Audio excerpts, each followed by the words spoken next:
The Pittsburgh Penguins and Montreal Canadiens both entered Game 5 with a vision of moving into the driver's seat in their Eastern quarterfinal. The Canadiens took the aggressor role early, while Andy Moe kept Pittsburgh at bay. Patrice Brisebois drew first blood for the Habs in the second period.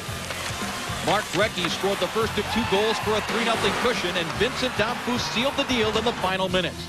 The Penguins are desperate to avoid a knockout in Game 6 next.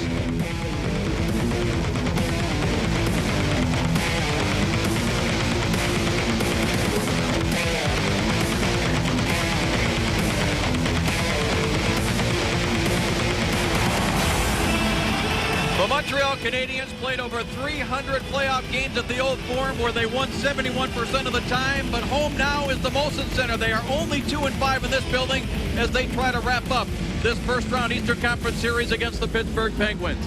Hi, everybody. Dave Strader along with Brian Engblom, and we've talked about it, Brian, that both of these teams have been guilty of some up-and-down play. I don't know that we've seen one game where both teams have played well, but we've seen a couple of Montreal Canadiens play very consistently. Yeah, that's right. Vinny Damphousse has been the #1 player. He's got 8 points in this series, and he's scored at least 1 point in every game. You need that from your big players. He and Marty Brushinski, who played together all year, and they continue their terrific chemistry. Damphousse has size and talent and is definitely using it. Andy Moe, cool, calm, and courageous. He got pulled after Game 4 after letting in 5 goals. Early in Game 5, he showed no worries, mate. And he was courageous after he hurt his knee and still stayed in the game. I thought that was a real key point. Montreal also got a boost from Saku Koivu, who will be in the lineup tonight. Jaromir Jagr has all the numbers for the Pittsburgh Penguins, Brian, but I don't know that he's been truly as dominant as he can be.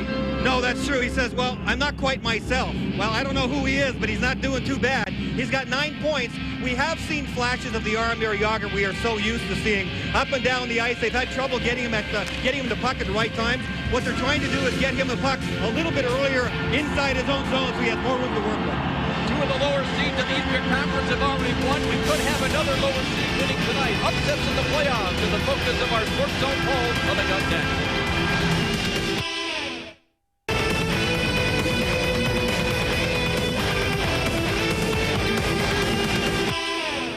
And play on is what the Pittsburgh Penguins will try to do as they try to force a Game 7 in this series. Dave Strader back along with Brian Engblom. And, of course, Brian, this is the 5th year that the NHL has had this current playoff format with the 1 seed playing the 8 seed in each conference, 2 versus 7, etc.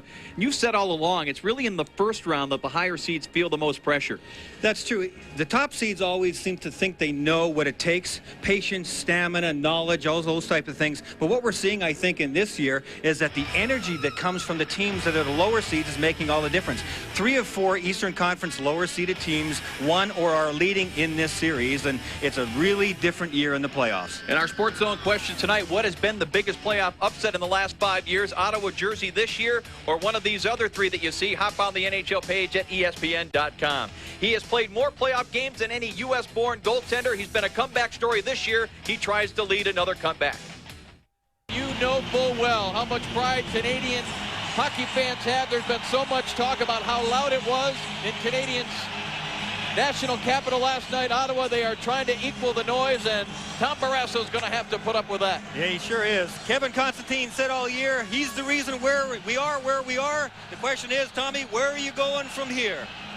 And Andy Moe at the other end of the ice, tremendous courage in the last game. He took a shot off the inside of the knee. It was a 1-goal hockey game at that point. I think his team would have been pretty anxious if they'd had to make a goaltender change at that point. He stayed in. They won the game.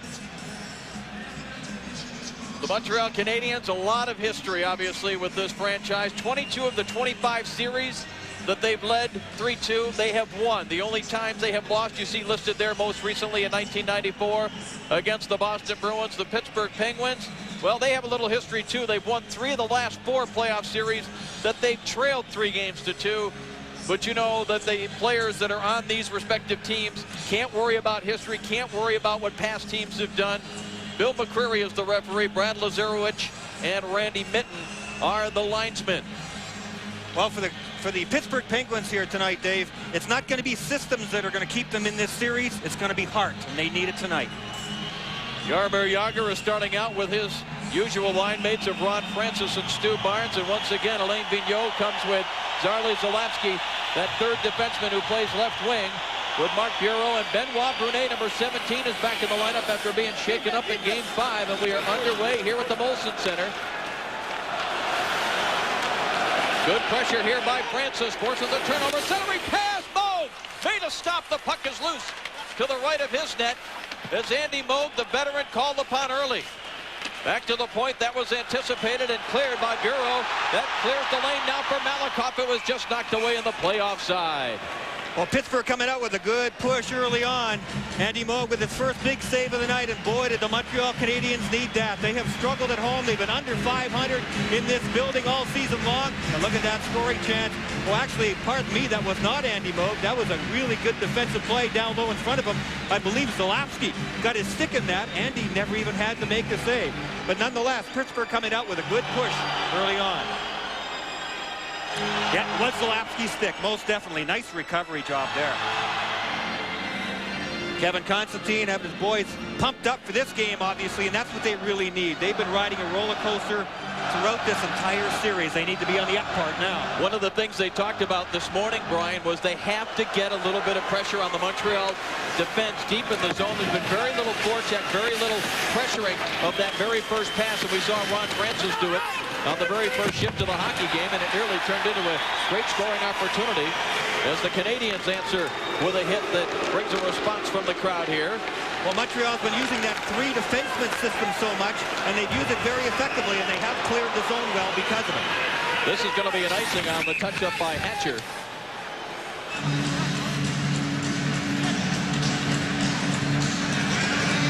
Momentum means everything.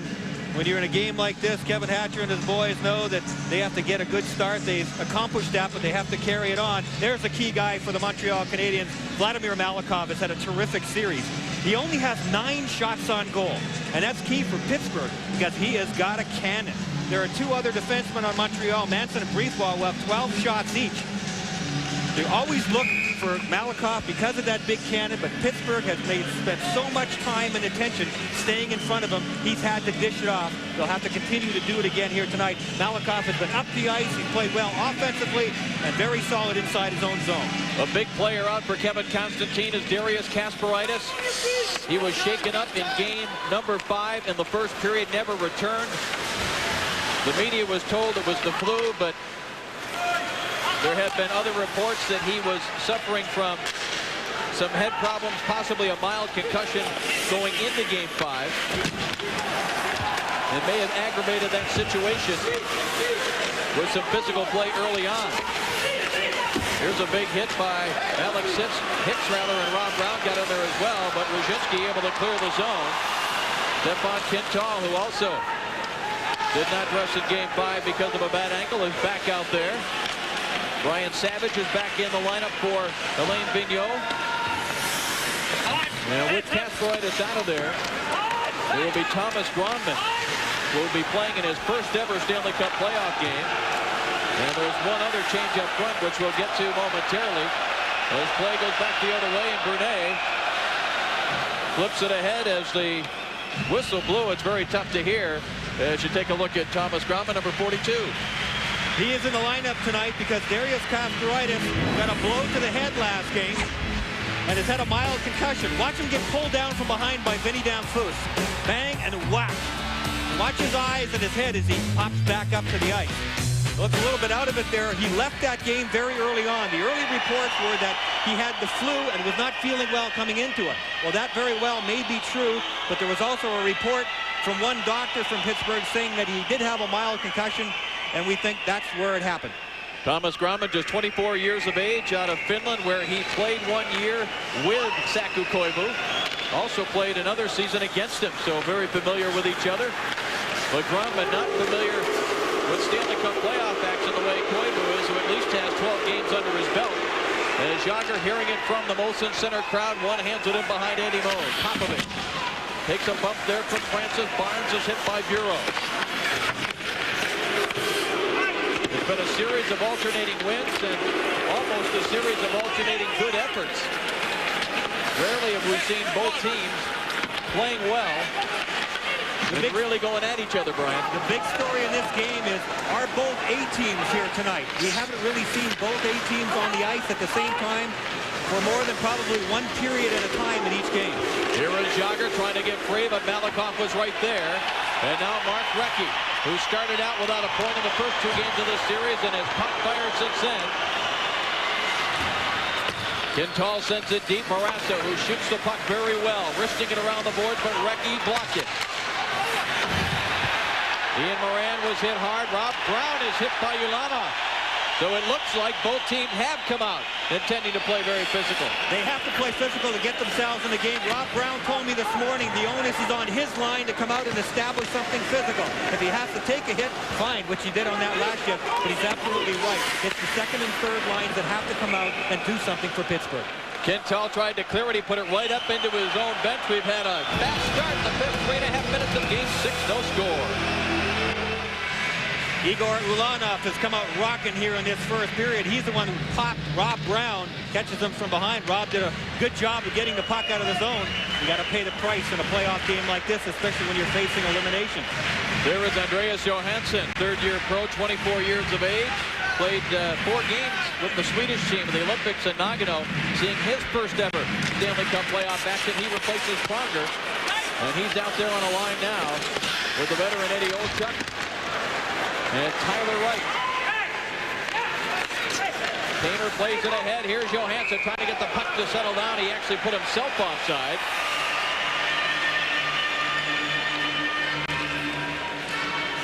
Shane Corson is one of the many Montreal Canadiens who have played well in this series so far. He establishes his game when he gets in and plays physical. 22 penalty minutes. That leads all players in this series so far. And where he's really been a thorn in Pittsburgh's size is right in Tommy Barrasso's kitchen. He gets right in the crease. He gets in behind him. And he starts buzzing around back there and banging into people. And there has been certain times, especially in games 2 and 3, where you can tell he's really unnerved Tommy Barrasso. Malakoff plays it across for his partner Popovich, who clears the zone. Bureau has it. He'll send it deep into the Penguin zone. Barrasso settling it down for Yuri Slager. Slager drops it back. Gromman picks it up. Gromman now a good skater, able to pull ahead. Backhand feed just out of the reach of Barnes as Popovich got to it. And the Canadian Slavsky wrapped up by Jagr. Penguins back on the attack. Pass intended for Jagr was knocked away. Even on the turnover, the Canadiens were aware of number 68, and they got the stick in the passing lanes. Slavsky pokes it deep into the Pittsburgh zone. And the big line for the Penguins will go to the bench without getting a scoring chance on that shift. A long shift for the big line there. Not unusual for Jaromir Jagr. He's fresh early on, obviously. He'll try to get Montreal to double shift and see who comes out against him, but he was out there a long time that time. Yuri Slager is a guy who has had a terrific series, kind of an up-and-down year for Yuri. He spent the season last year in Sweden after a contract dispute with Edmonton. He couldn't get it together. He said he really got his confidence back by playing in Sweden because of puck handling. He says, I can do now what I always wanted to do in the National Hockey League with the puck, even on this defensive-oriented team here in Pittsburgh. He's been very strong, up-and-down year, because at one point he was a healthy scratch a few times. Kevin Constantine got on his case. In the Olympics, on the gold medal winning Czech team, he was outstanding, and he played some great hockey inside his own zone. He has here, too. His only prior Stanley Cup experience in 1993 as a member of the Vancouver Canucks. Well, Yuri Slager looking very comfortable, as you mentioned, in the playoffs this year in his role with Kevin Constantine's Pittsburgh Penguins. Recchi, Corson, and Koivu out there for Alain Vigneault. Langstrap to Morozov. Here is Recchi. It deflects deep into the Pittsburgh zone. Hamer bumping there with Koivu. Corson will hold it in for the Canadiens. Sends it behind the Pittsburgh net. Koivu has it there. He is very tricky with the puck. Centering pass tipped away by Strakas, who is in good position on Shane Corson. And Morozov will lift it into the Montreal zone. It comes to Koivu. He had an assist in the victory in Pittsburgh in Game 5. Here's Corson on the lead. Corson centering attempt, deflected off the stick of Tamer. Now Recchi. Being shoved along by Hatcher. Koivu's pass deflects up over the glass behind Barrasso and out of play.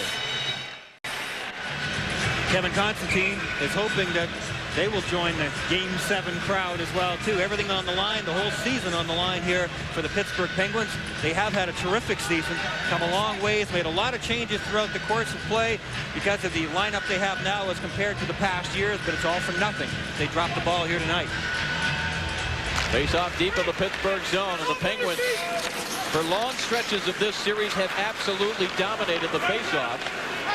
Although Montreal turned the tide in Game 5, and it was a factor. Here is Barnes now. His shot to the net was blocked in front. Francis sets it back for Barnes.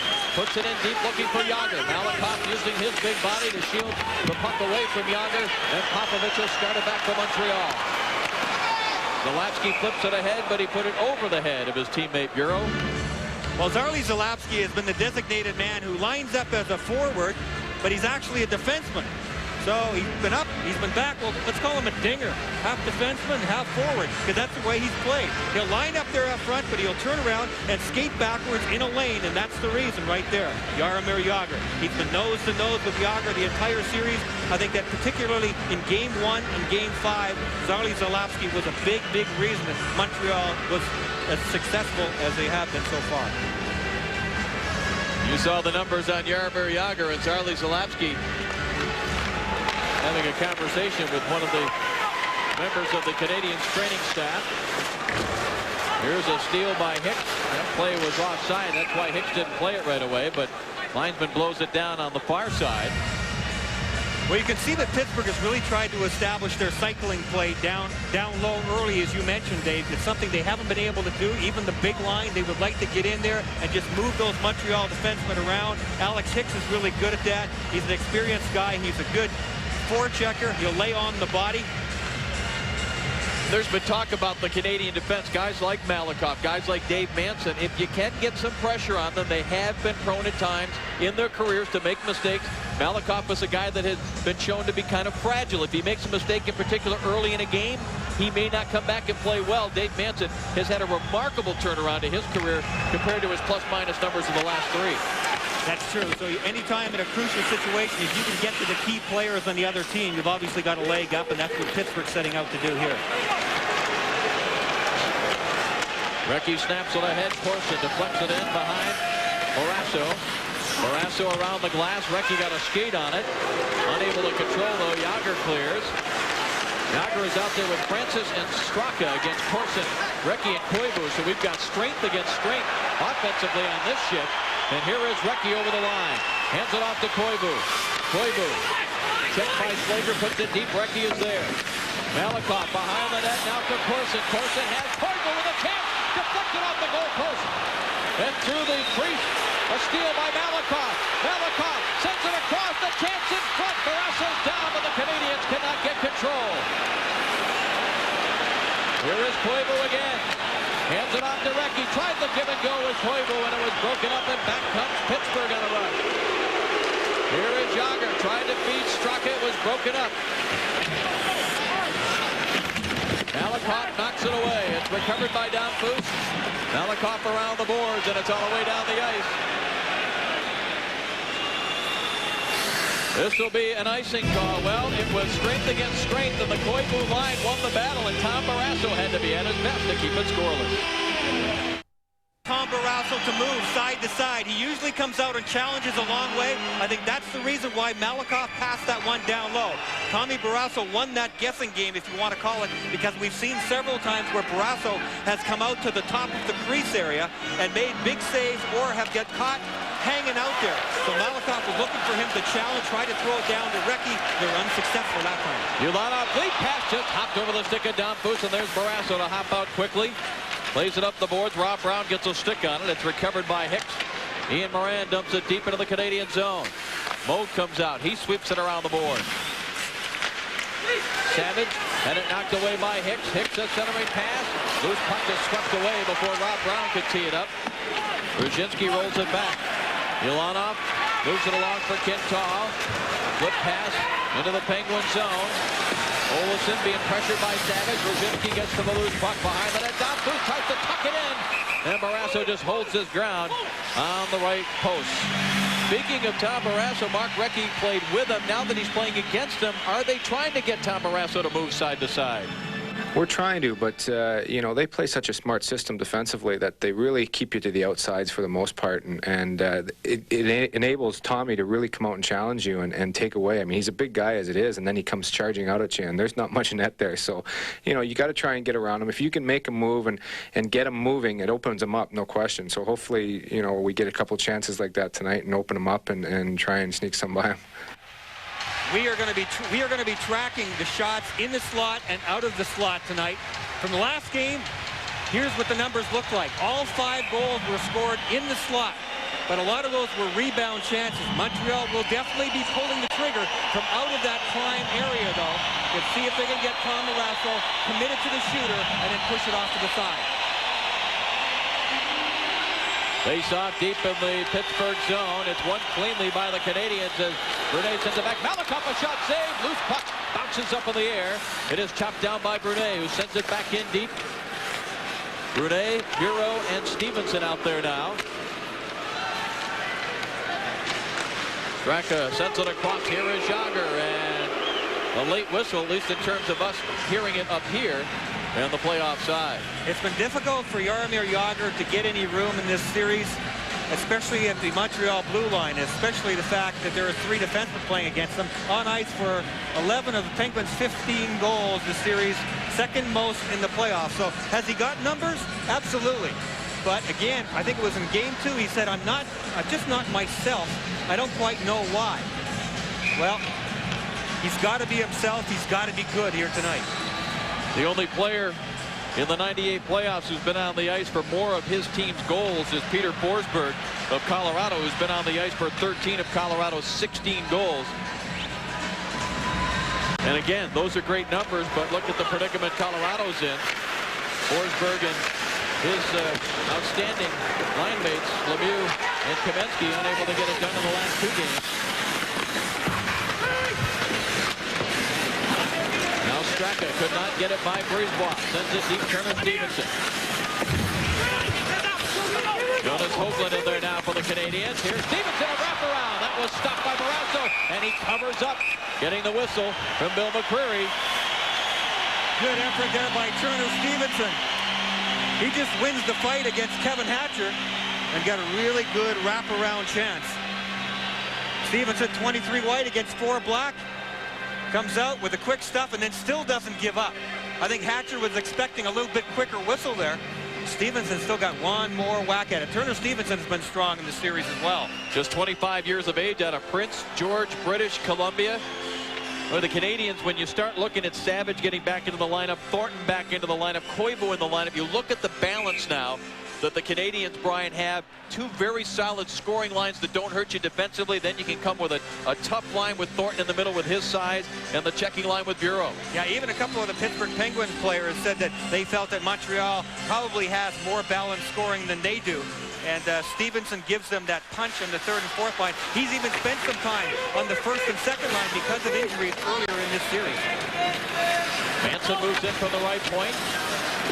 Well-timed pinch there by the Montreal defenseman. Now Recchi with Koivu and Corson trying to cause havoc in the Pittsburgh zone. Corson gets to the loose puck, in deep for Koivu. Koivu battling against Barnes. They're about the same size in stature. Recchi helping out. Koivu's wraparound on the backhand, hit the side of the net. Here is Recchi with it.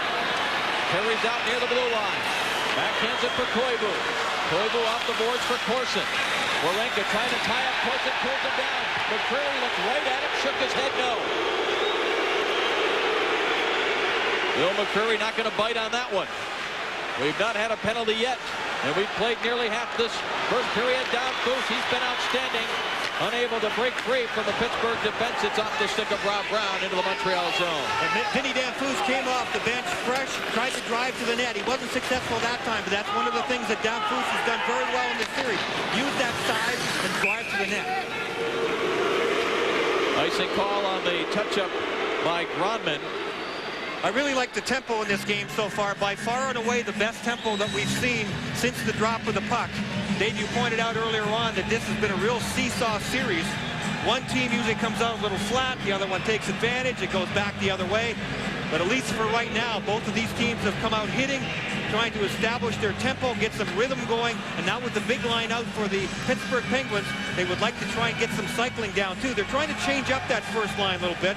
Straka has already had 2 or 3 shifts out there with Francis and Jagr, so Stu Barnes might be seen on a different line from time to time as well.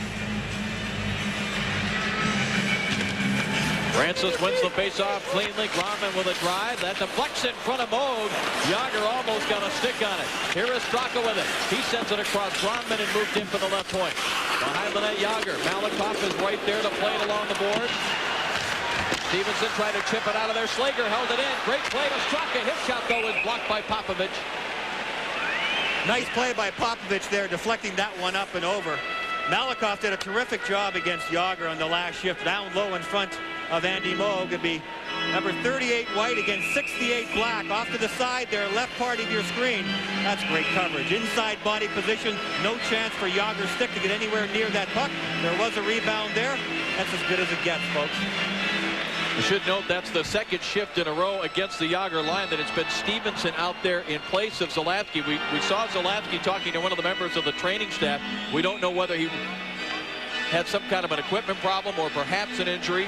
No word yet, but we'll keep an eye on that because of the importance that Zalapsky has played. So then Malakoff will have to pay even that much more attention down inside the zone, because normally it's been Zalapsky that's been following him around inside the Montreal blue line. Now you got Francis, Jagr, and Straka against the down boost Ruzhinsky and Savage line. Here's Ruzhinsky, who had the first goal of this series. Savage couldn't control. Straka could not clear the first time. Yuri Slager chases it down, loses it. Here's down boost. Centering pass tipped away by Francis. The veteran Ron Francis, always so aware of where he is and where the puck is in the defensive zone. Savage taking it deep with speed. Good poke check by Slager. Now Jagr checked on the play by Domfus. And a quick whistle again from Bill McCreary. Brian Savage back in the lineup for the Montreal Canadiens. He's an important player for them. If you look up streaky in the dictionary, his picture's there. He finished off the season really well. He had 3 goals in his last 2 games, has struggled in this series, did not play last game. He had a minor concussion, but to have him back out there on that second line along with Ruzhinsky and Domfus gives them the chance to have that chemistry they need in this game to finish this series off. So the Domfus line, as you see, taking a rest. Brian Savage. Over on the Montreal bench now as Thornton comes out between Recchi and Corson. So Alain Vigneault changing things up a bit here. Robert Lang won that faceoff. Backhanded center ice. Jumping up is Olchuk. He springs Lang into the clear. Lang with a chance and a good recovery by Brisebois. They got a stick on that shot attempt. Corson able to bounce it out to center ice. Big play by Montreal there. They recovered well at the last minute. Crisscross at the center ice area. Got them all crossed up, and Robert Lang just gets too long to shoot. Pass intended for Olchuk was knocked away. Recchi plays it in deep. Thornton is in there, bumping on Olesen. Corson digs it out of there for the Canadiens. Recchi at the hash marks, comes off the wall with it. Tried to bank it to a teammate and hit the skates of the referee, McCreary. That drew the reaction from the Montreal fans. Dave Manson from behind his own net. Leaves it for a streaking Vinny Domfus, trying to get some speed going. Penguins will have none of that in the neutral zone. Domfus is snapping across Ulanov. Leaves it there. Here comes Ruzhinsky. Domfus, quick touch pass for Savage. Domfus gets it back. Domfus takes it deep. Now Ruzhinsky picks it up. Penalty coming against the Penguins. It's going to be Ian Moran. It's going to get the first penalty of the hockey game. They get Moog to the bench for the extra attacker, but we get a whistle now.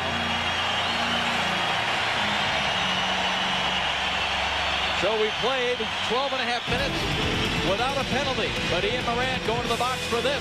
It'll be a power play Canadiens when we come back. crisscrosses are the most difficult plays for defensemen to read. Manson and Brisebois get crossed up here. Great crisscross by Pittsburgh. Look at Brisebois come across, though. Lang takes way too long to pull the trigger. Excellent play by Patrice Brisebois to get a stick on that just at the last minute. And there's Ian Moran in the penalty box for the holding call we saw just a moment ago. The Montreal Canadiens power play had scored 1 goal in each of the first 4 games of this series. 0 for 3 in Game 5 as you look at what they've done in Games 4 and 5 compared to the first 3. Down Foose to take the draw against Stu Barnes, deep in the Pittsburgh zone. Recchi being challenged by Barnes, puts it up on the glass. Good job by Down Foose to get a glove on it. Now Corson. Pittsburgh digs it free, and Barnes drives it down the ice.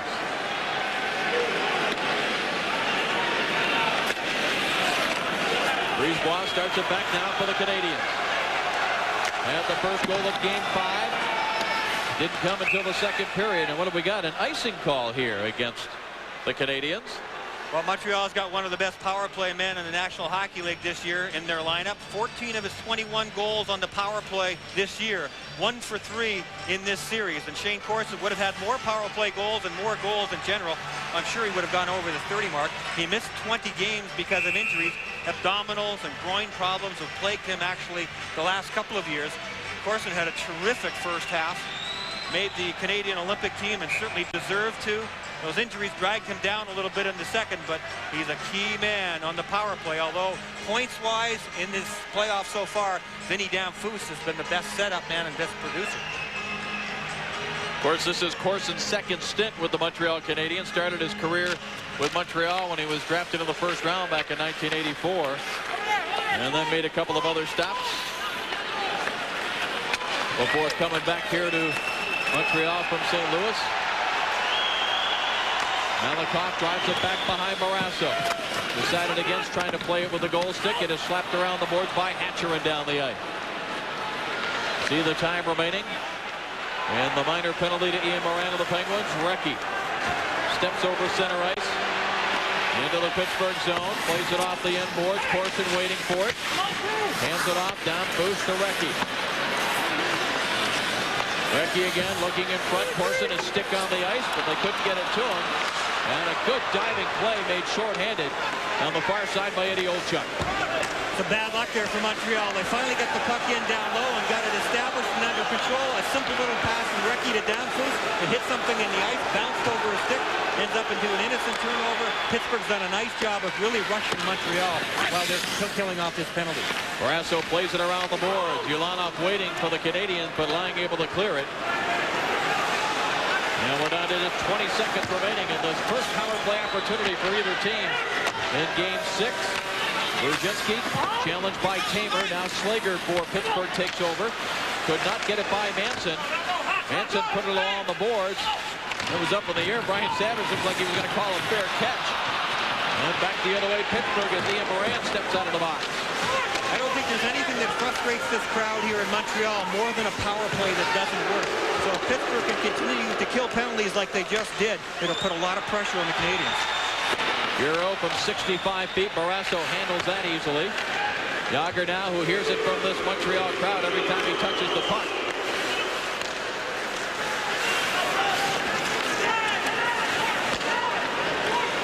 Olsen drives it in on Moog. He steers it aside.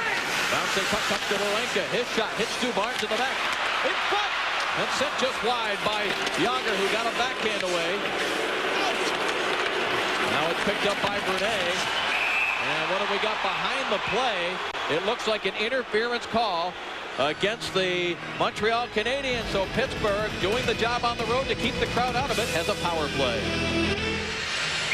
Last shift for Jaromir Jagr. He was right on the doorstep. The puck will come down. Andy Moog goes down. The rebound comes out. It's rolling a little bit. Jagr didn't have much room, but he did have a little. And there's the penalty was called on Turner Stevenson as he brought down Ronnie Francis. So Pittsburgh on the power play. Interference the call. Just the second penalty called by Bill McCreary here in this game. And good job by the Canadiens to win the draw. We take a look at the power play numbers for the Penguins. I mean, they did a great job here in Game 4, 3 for 9, but the rest of the series just 1 for 18. Here is Barnes trying to go in front to Jágr. It comes down to Olsen straight away. Jágr in deep, sends it across, deflected, and it hopped over the stick of Kevin Hatcher. Hatcher again now. Carries into the Montreal zone. Hatcher makes the move on Popovich. Backhand shot and a save by Moog.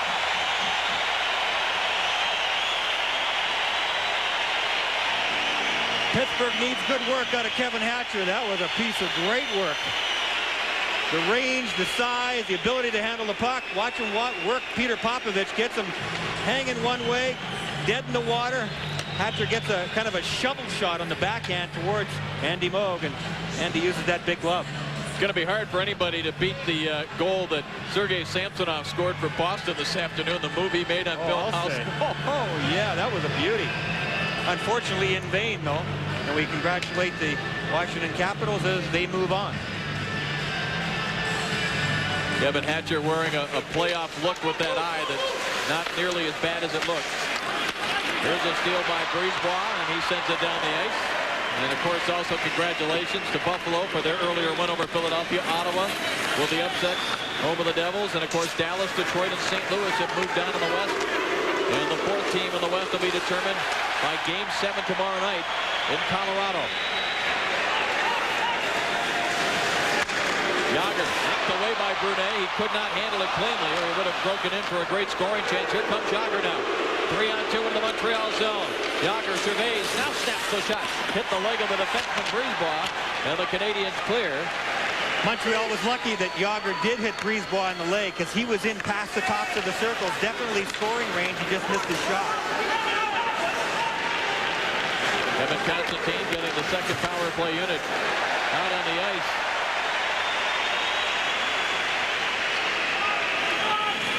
Slager and Warenka are back on the points. Olchuk, Lang, Rob Brown up front. Here is Lang. It nearly deflected over to Rob Brown, but it's picked off by Mark Recchi, and Recchi for the Canadiens clears it all the way back. Pops over the stick of Slager. Recchi tried to feed it out front. Olchuk steps right into him. Penguins come up with it, but Stevenson steps out of the box. And Stevenson immediately runs across to find somebody in a black jersey to hit. And he picked on Yuri Slager. Popovich is checked by Olchuk. Here's a steal by Rob Brown. Now Strackle with it. Rob Brown puts it right through the goal mouth. It comes to Olsen at the right point. He snaps it toward the net. The stop made by Moog, and he hangs on.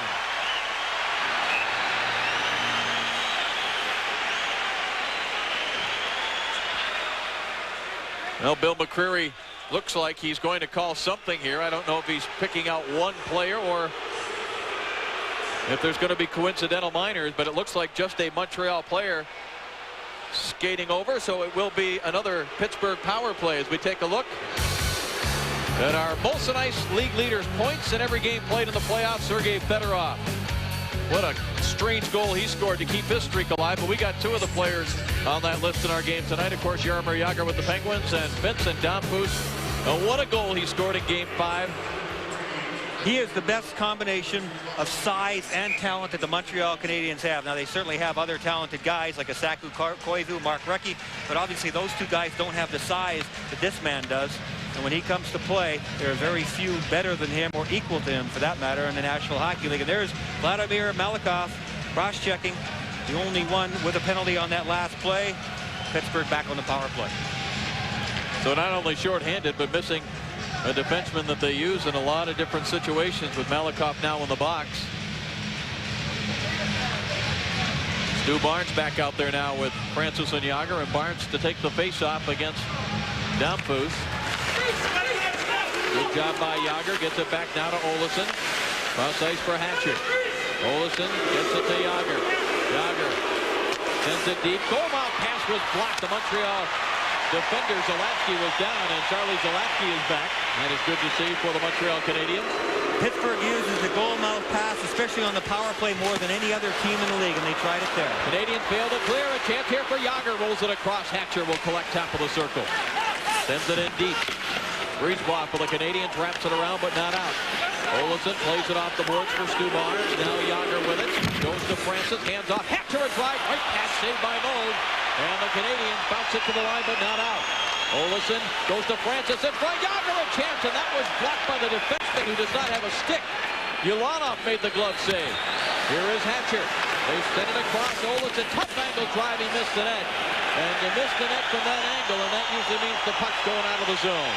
Pittsburgh never got anything going on their first power play. Well, they've got it going here now. They're moving the puck very well, and they're getting some shots on net. Montreal on the run here, penalty killing. Boy, Yager took a slash there from Ulanov and shook it off to keep the play going. In front, Moog has it in the glove.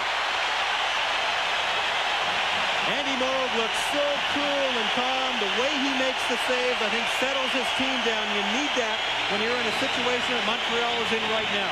Pittsburgh did a great job of moving the puck around and whistling the pucks at Andy Moog. Andy Moog even got help at times from some of the guys in front of him. The last save, Moog went down and scooped that one almost right off the ice. And Andy getting the appreciation from the fans here. Ulanov actually made a goaltender-like save on his last shift out there. Was terrific. We've got a minute 15 left in the period. We invite you to stay with us here on the Deuce as we'll have the new Dodge Intermission Report. ESPN News Network will take over and bring all the highlights from overtime in Boston. And the defending Stanley Cup champions, they were in a war with the Coyotes in the first round, but they'll move on. And I'm sure you'll see that strange goal that Sergei Fedorov scored on the wraparound. That was wild. I've never seen one quite like that. Face-off won by Olchuk. Slager, quick drive. Bounces in on Moog, and he has it covered up.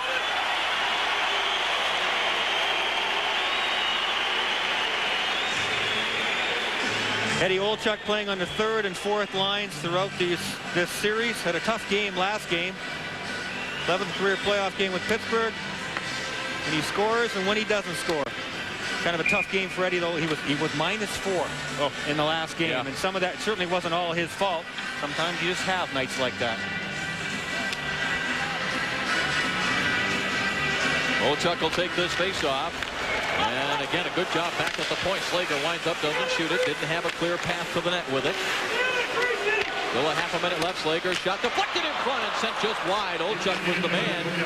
He got a jab at it. Here is Robert Lang behind the Montreal net. Lang being muscled to the boards and then muscled to the ice by Manson. That puck is along the boards, and McCreary going as long as he can. Robert Lang gets 2 points for a takedown there. A little wrestling going on with Lang and Dave Manson, I believe, at the bottom.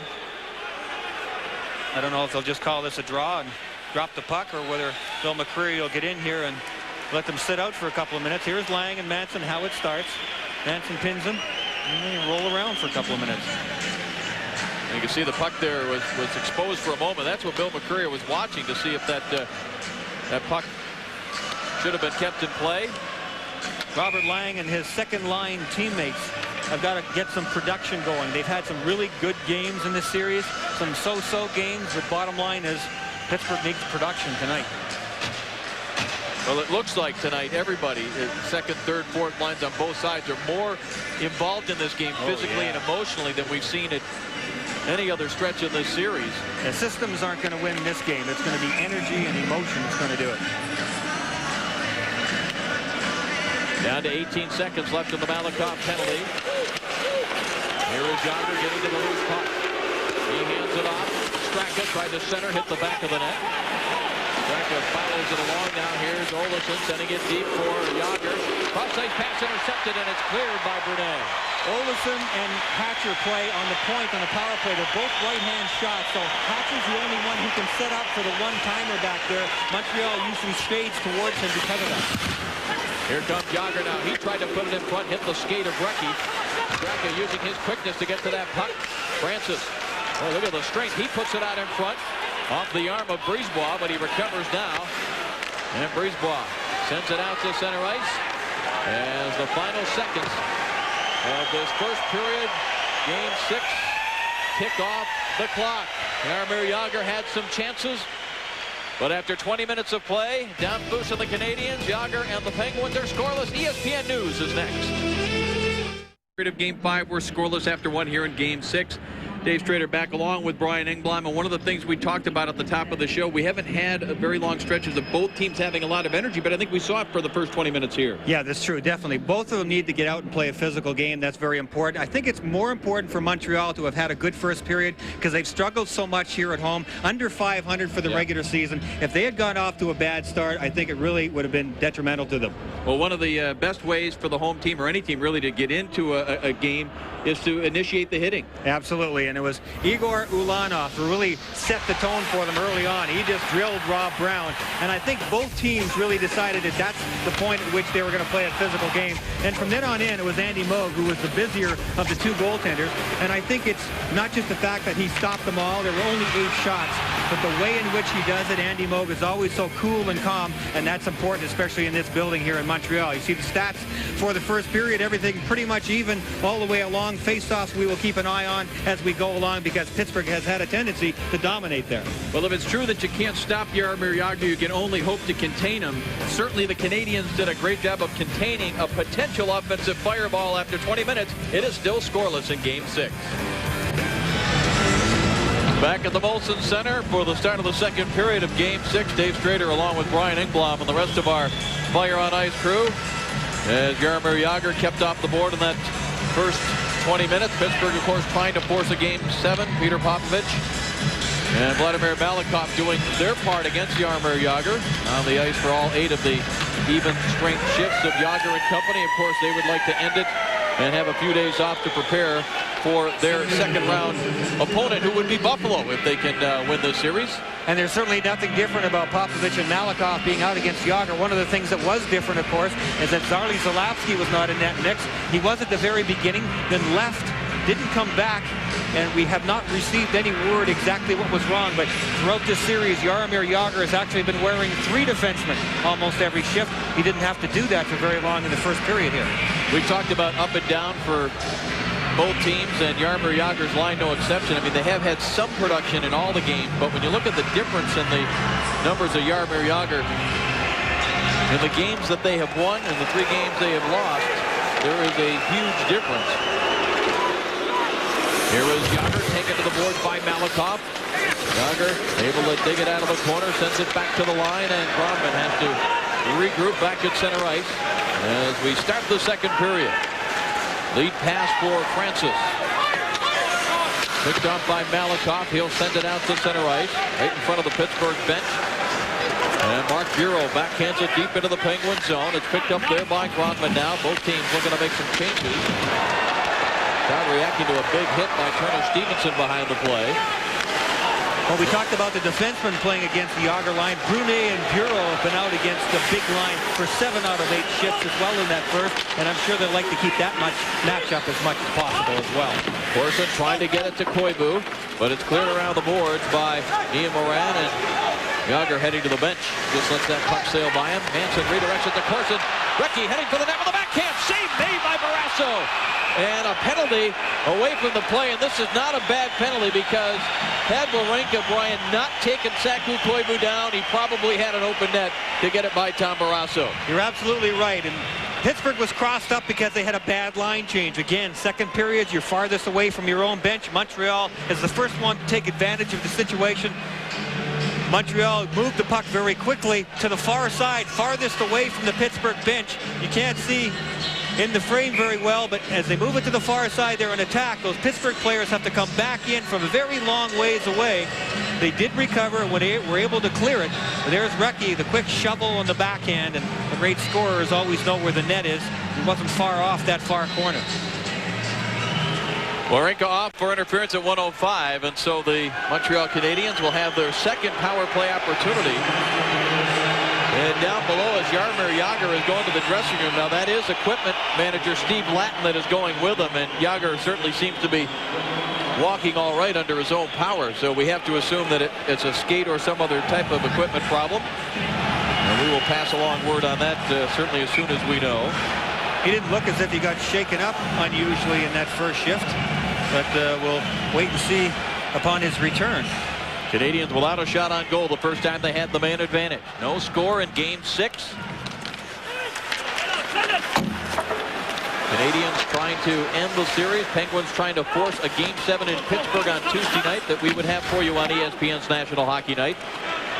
As the Penguins able to clear here, Andy Moog settles it down and Malakoff comes back to get it.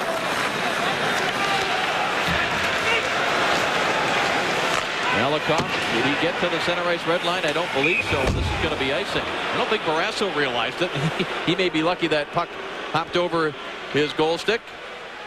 Little mental mistake there by Vladimir Malakoff. He didn't quite get to the center red line. He got nailed for it. Little things like that can make the difference, but it is the power play and not a critical situation.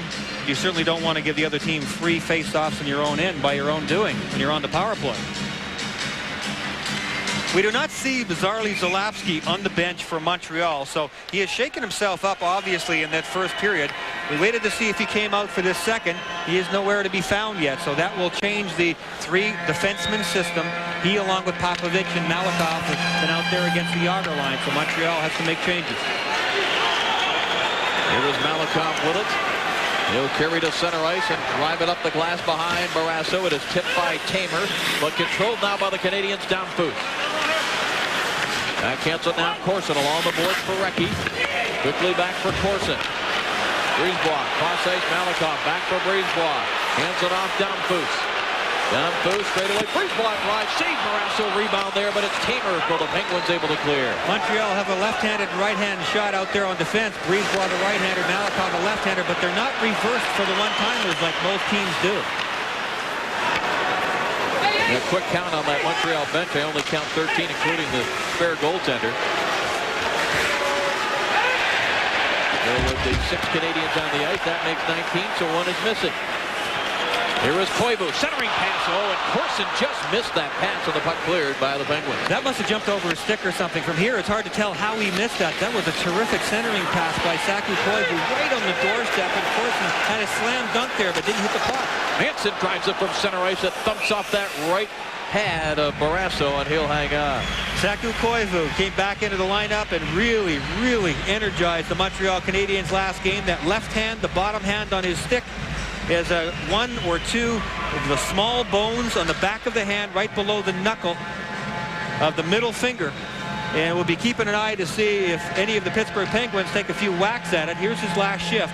As he moved out in front, he knows Shane Corson is going to the front. And it maybe changed direction at the last second off a skate. Yeah. But Corson was right there for the slam dunk. Koivu is so good with Recchi, and I think that Recchi had a big night the other night. You could see the sigh of relief almost on Recchi's face in Game 5 right off the bat. And Saku Koivu, no matter who he plays with, is going to create an awful lot of chances. 23 seconds left in the penalty to Wawrinka, who already has scored a shorthanded goal in this series coming out of the penalty box. That happened in Pittsburgh. Here comes Manson. Manson sends it ahead now for Kintal. Kintal backhands it behind Barrasso. It is picked off by Olesen. Failed to clear it though. Now it comes to Savage at the half mark. There's Wawrinka out of the box. Kintal with a chance. That was blocked. Wawrinka loose at center ice, racing after it. Manson is chasing him. Here's Wawrinka trying to go to the forehand, but he's taken down. And what's the call going to be? Let's see. Will it be a penalty or a penalty shot? It will be a tripping call. And fortunately for the Montreal Canadiens, Andy Moog was able to get out of the way too so that it didn't hurt his leg. Yager returns. That's a good sign for Pittsburgh. Pittsburgh's got to get some momentum going here. Montreal is on the power play deep inside the Pittsburgh zone. Brad Wawrinka will come out of the penalty box. You see him at the top of the screen. A good clearing pass. Wawrinka away to the races. Montreal recovers a diving Manson. And Andy Moog had to do the hurdles there. And Wawrinka, fortunately for Pittsburgh, is okay on the play as well. It comes down to Olesen. Power play for the Penguins. Their third of the hockey game. Tripping call against Manson. Here is Yager walking out of the corner. Tries to stuff it in. Moog the save, and he hangs on. That's a good play there by Jaromir Jagr. I don't think Pittsburgh has done enough of that, especially in the last 2 or 3 games. If there's not a play in the middle of the ice on their power play, just walk the goal line. Take it to the net from anywhere.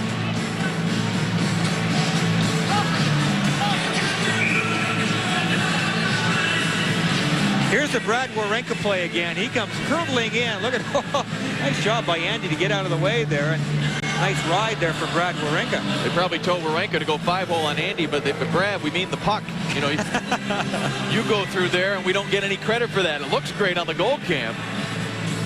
Brad Wawrinka already has a shorthanded goal because Montreal forgot about it. Montreal was at a 5-on-3 situation. Wawrinka came out and make it 5-on-4, got a breakaway and scored. Hatcher pressured out to center ice by Brunet. Here is Stu Barnes as the Penguins have to regroup in the neutral zone. Comes to Francis. Tries to hand it off for Barnes. Bouncing puck, Popovich. And Brunet able to clear.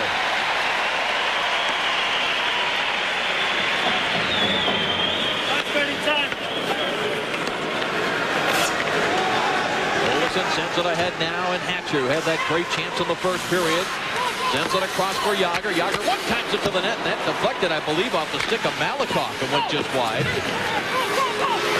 Now Jágr in the corner. Here's it again from the Molson Center crowd as Corson pins him up. Francis, good job to dig it back to Olsen. Winds up, fakes the shot. Here is Francis with it. Francis sends it in deep. Barnes back to Francis. He's already cut toward the net. Olsen, though, good job to hold it in. Here is Francis trying to walk out in front. It slid into the crease, and Andy Moog drops the goal stick. Dominic Hasek and covers up. Pittsburgh could have been just a little bit sharper here in the early stages of this power play. They had Shane Corson down deep in the corner, pinning Jágr against the wall. What's wrong with that is Corson is a forward, and therefore that means no forward is out on their defenseman. Pittsburgh got the puck back out to Olsen on the point, and Olsen was just too slow to get anything done with it. There's a look at Brad Wawrinka, who had that great chance and drew the penalty. His speed coming out of the penalty box. First career playoff goal. Brad Wawrinka was the top defenseman in the International League last year playing for Indianapolis. Scored 20 times, so he knows what to do with it. And the goal he did score in this series was a beauty.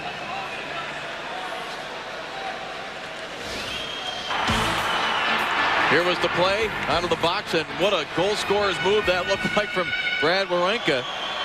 Yeah, it was a weird sequence because Montreal had a 5-on-3 advantage. Wawrinka came out of the penalty box first, so Pittsburgh's still down by one man, but he comes looping through the neutral zone, eerily reminiscent of what we just saw. Gets a great pass from Slager, goes in all alone and scores the goal. Well, Pittsburgh goes from two right-hand shots, Hatcher and Olsen on the points, now to Wawrinka and Slager, a couple of left-hand shots. But they don't like to change them up. They've been doing this pretty much the whole series. It comes to Wawrinka straight away, hands it off to Jágr. Jágr at the hash mark. Looks in front, Ulanov alertly knocked it aside. Here's Jágr again. Still half a minute left on this power play. Slager top of the circle, tees it up. Perfectly timed block there by Ruzhinsky.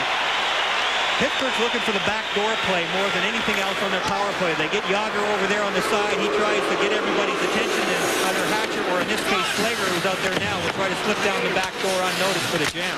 Olchuk knocks it free, but it's the Canadiens who come up with it, and Ruzhinsky able to clear.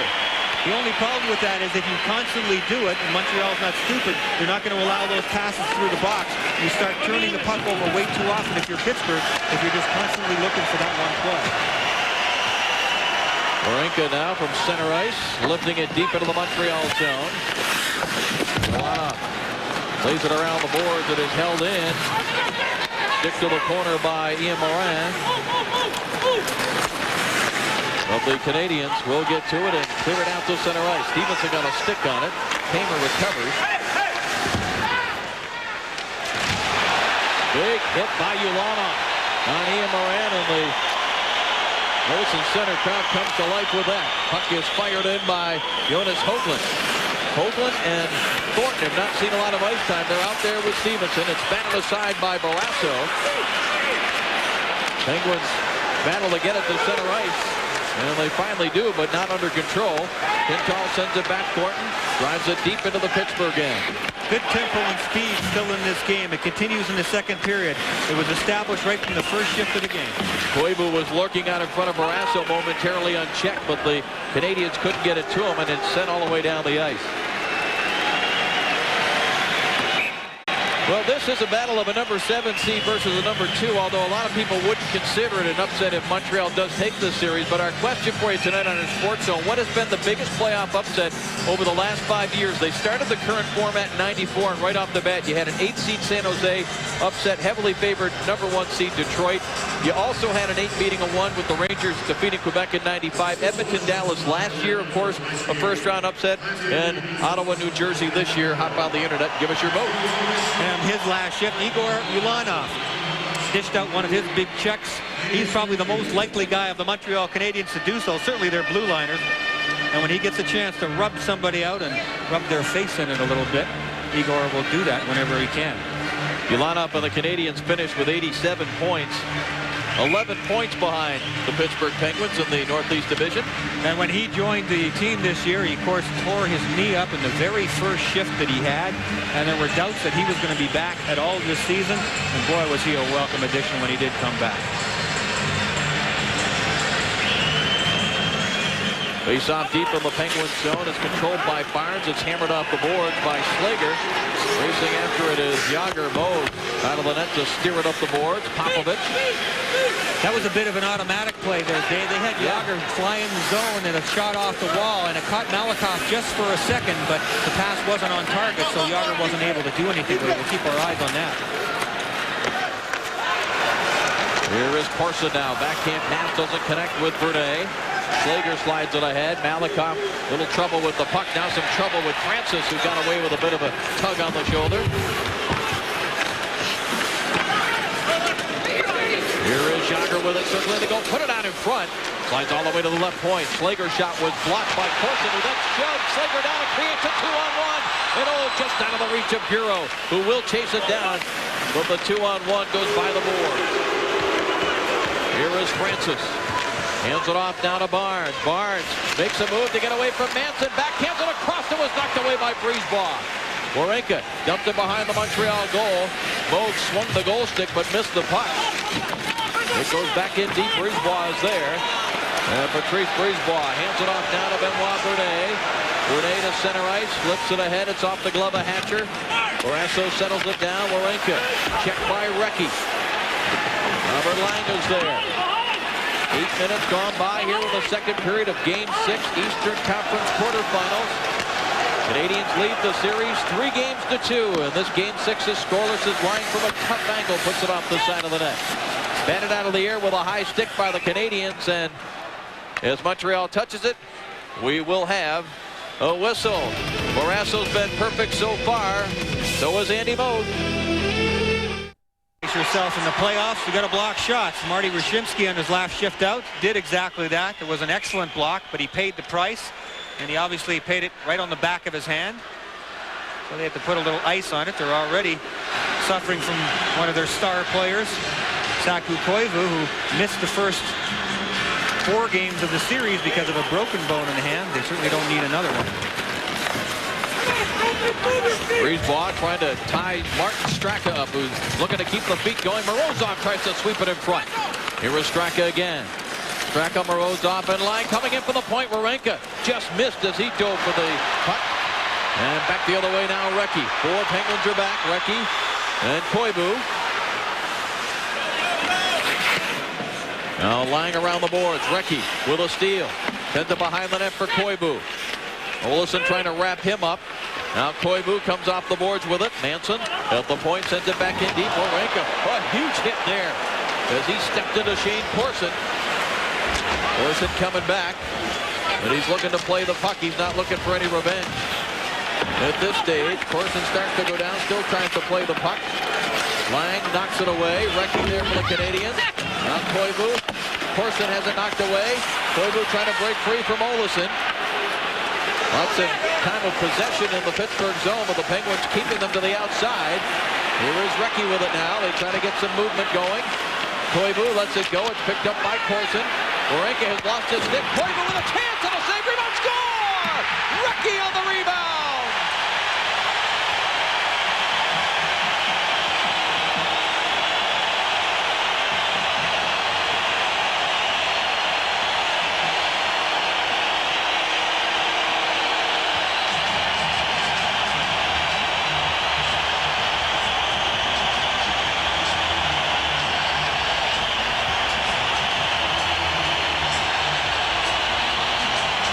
Good things always seem to happen out of sustained pressure in the offensive zone, and goodness knows this line had sustained pressure. This is the ultimate finish to it. Too many Pittsburgh players standing around watching the puck being shot by Saku Koivu, then watch 8 White come in right in between all of them, pick up the rebound and blow it right by Tommy Barrasso, who didn't get any help there. There's Saku Koivu on the ISO. He's the one with the bad hand. They're feeling fine right now. Well, they just mentioned that with all that time of possession, Pittsburgh had kept them on the perimeter. But once Wawrinka lost his stick, they got running around a bit. And boy, as you mentioned, good things happen when you can keep it going. Cycling always seems to lead to so many goals. If nothing else, the worst thing you get out of it is momentum. That ain't half bad.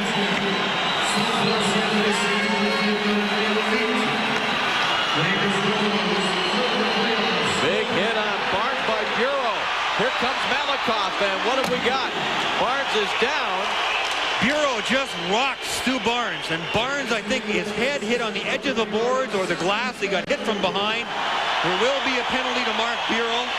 To what extent or degree, how many minutes that is, we're not quite sure. Bureau is really upset. He probably feels like Barnes turned his back to him. That's usually the way the players feel when they get nailed for penalties like this. Oh, man. He just punished Stu Barnes into the boards right in front of the penalty box. So Pittsburgh will go on the power play. Stu Barnes up and moving around. 14 Black has his back turned. Does see him coming. Yeah, and the puck was there.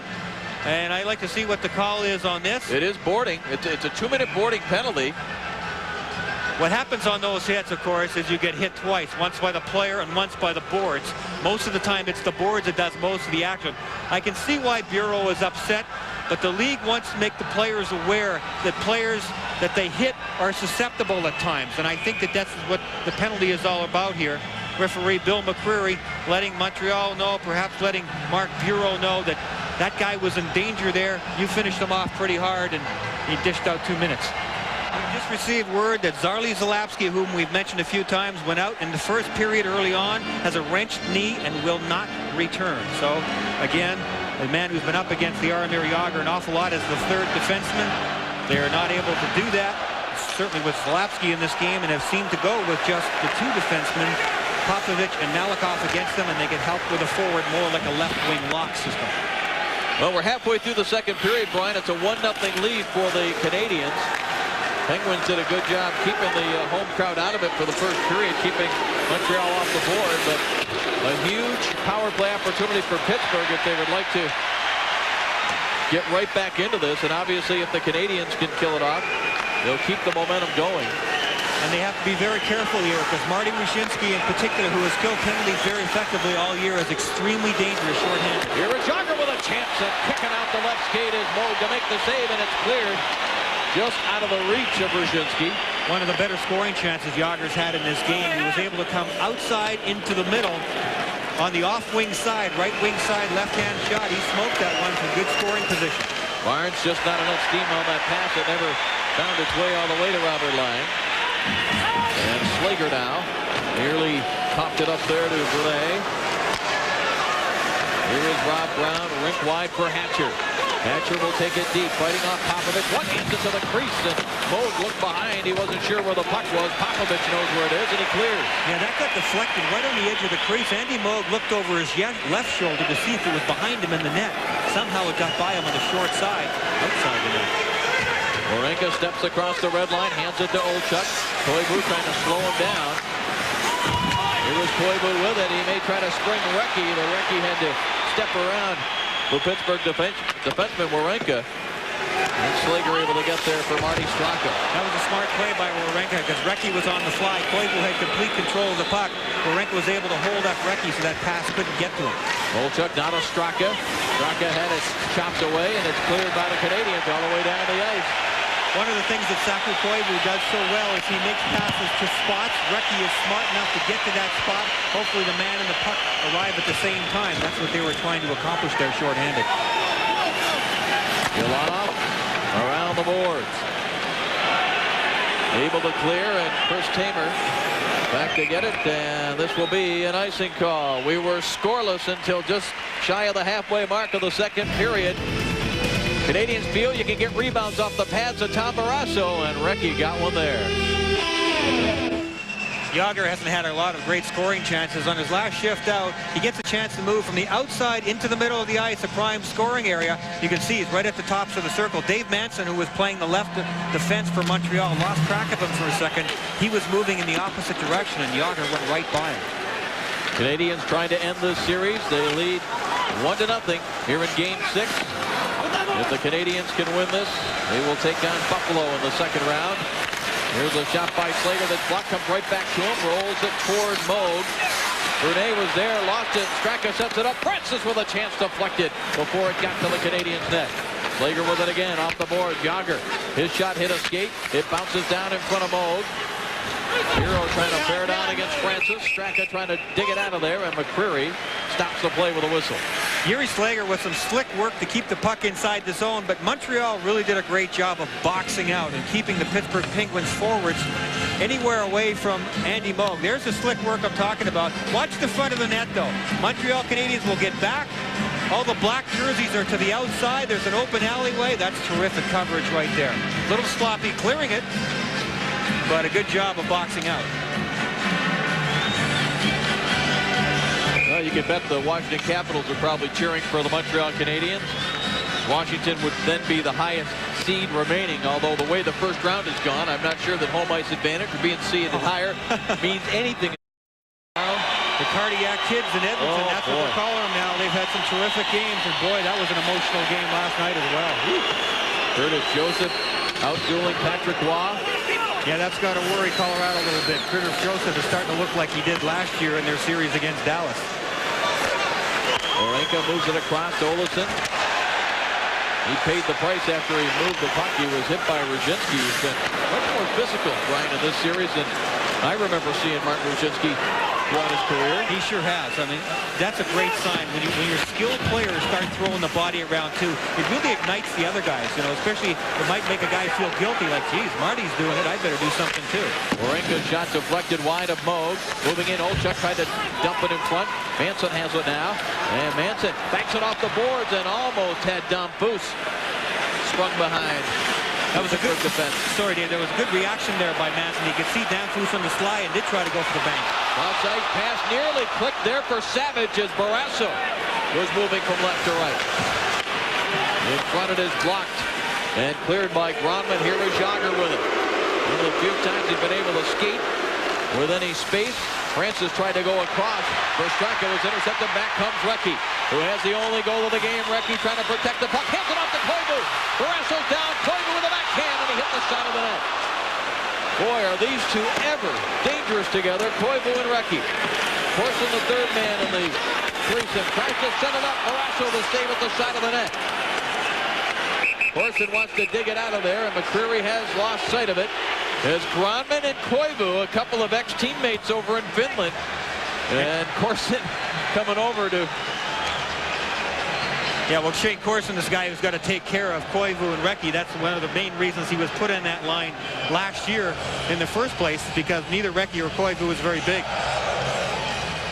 Let's take a look at our Coors Light storyline to this point. Mark Recchi, 4 points in the last 2 games of this series. Montreal 22-3 all-time in playoff series when they lead 3-2. Pittsburgh 11-15 when facing elimination.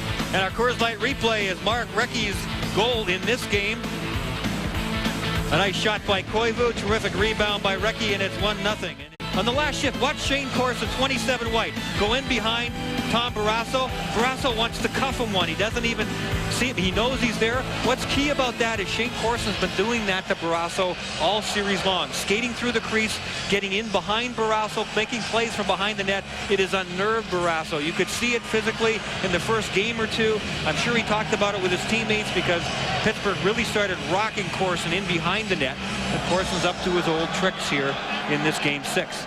Corson, as you saw, playing in his 99th career playoff game. Tom Barrasso playing in his 100th career playoff game, which is the most of any U.S.-born goaltender in Stanley Cup playoff history. Thornton wins the draw. Ulanov shot was blocked, comes right back to him. He'll try to set it up at the side of the net for Stevenson, and Barrasso went out and either disguised the poke check pretty well and tripped up Stevenson at the same time, or it was accidental, but McCreary elected not to make a call.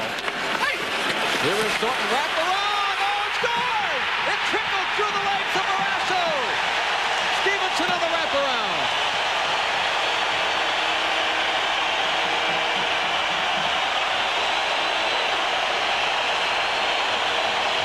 Tommy Barrasso came across and hugged the post, but the puck came through his feet. Jonas Höglund, I believe, is the man who scored the goal. A lot of commotion going down around that Pittsburgh net, and added to the confusion. Here is Tommy sliding across. He makes the save, as you can see, but just can't keep it out. Once it's down in between the feet, those big pads are so hard to move. There's Höglund with the wraparound. And Tommy, it went under his stick. I think that's the key. If Barrasso had been able to keep his stick down tight on the ice, he would have been able to push that one away. But once it got in between those feet, Jonas Höglund got a 3-1.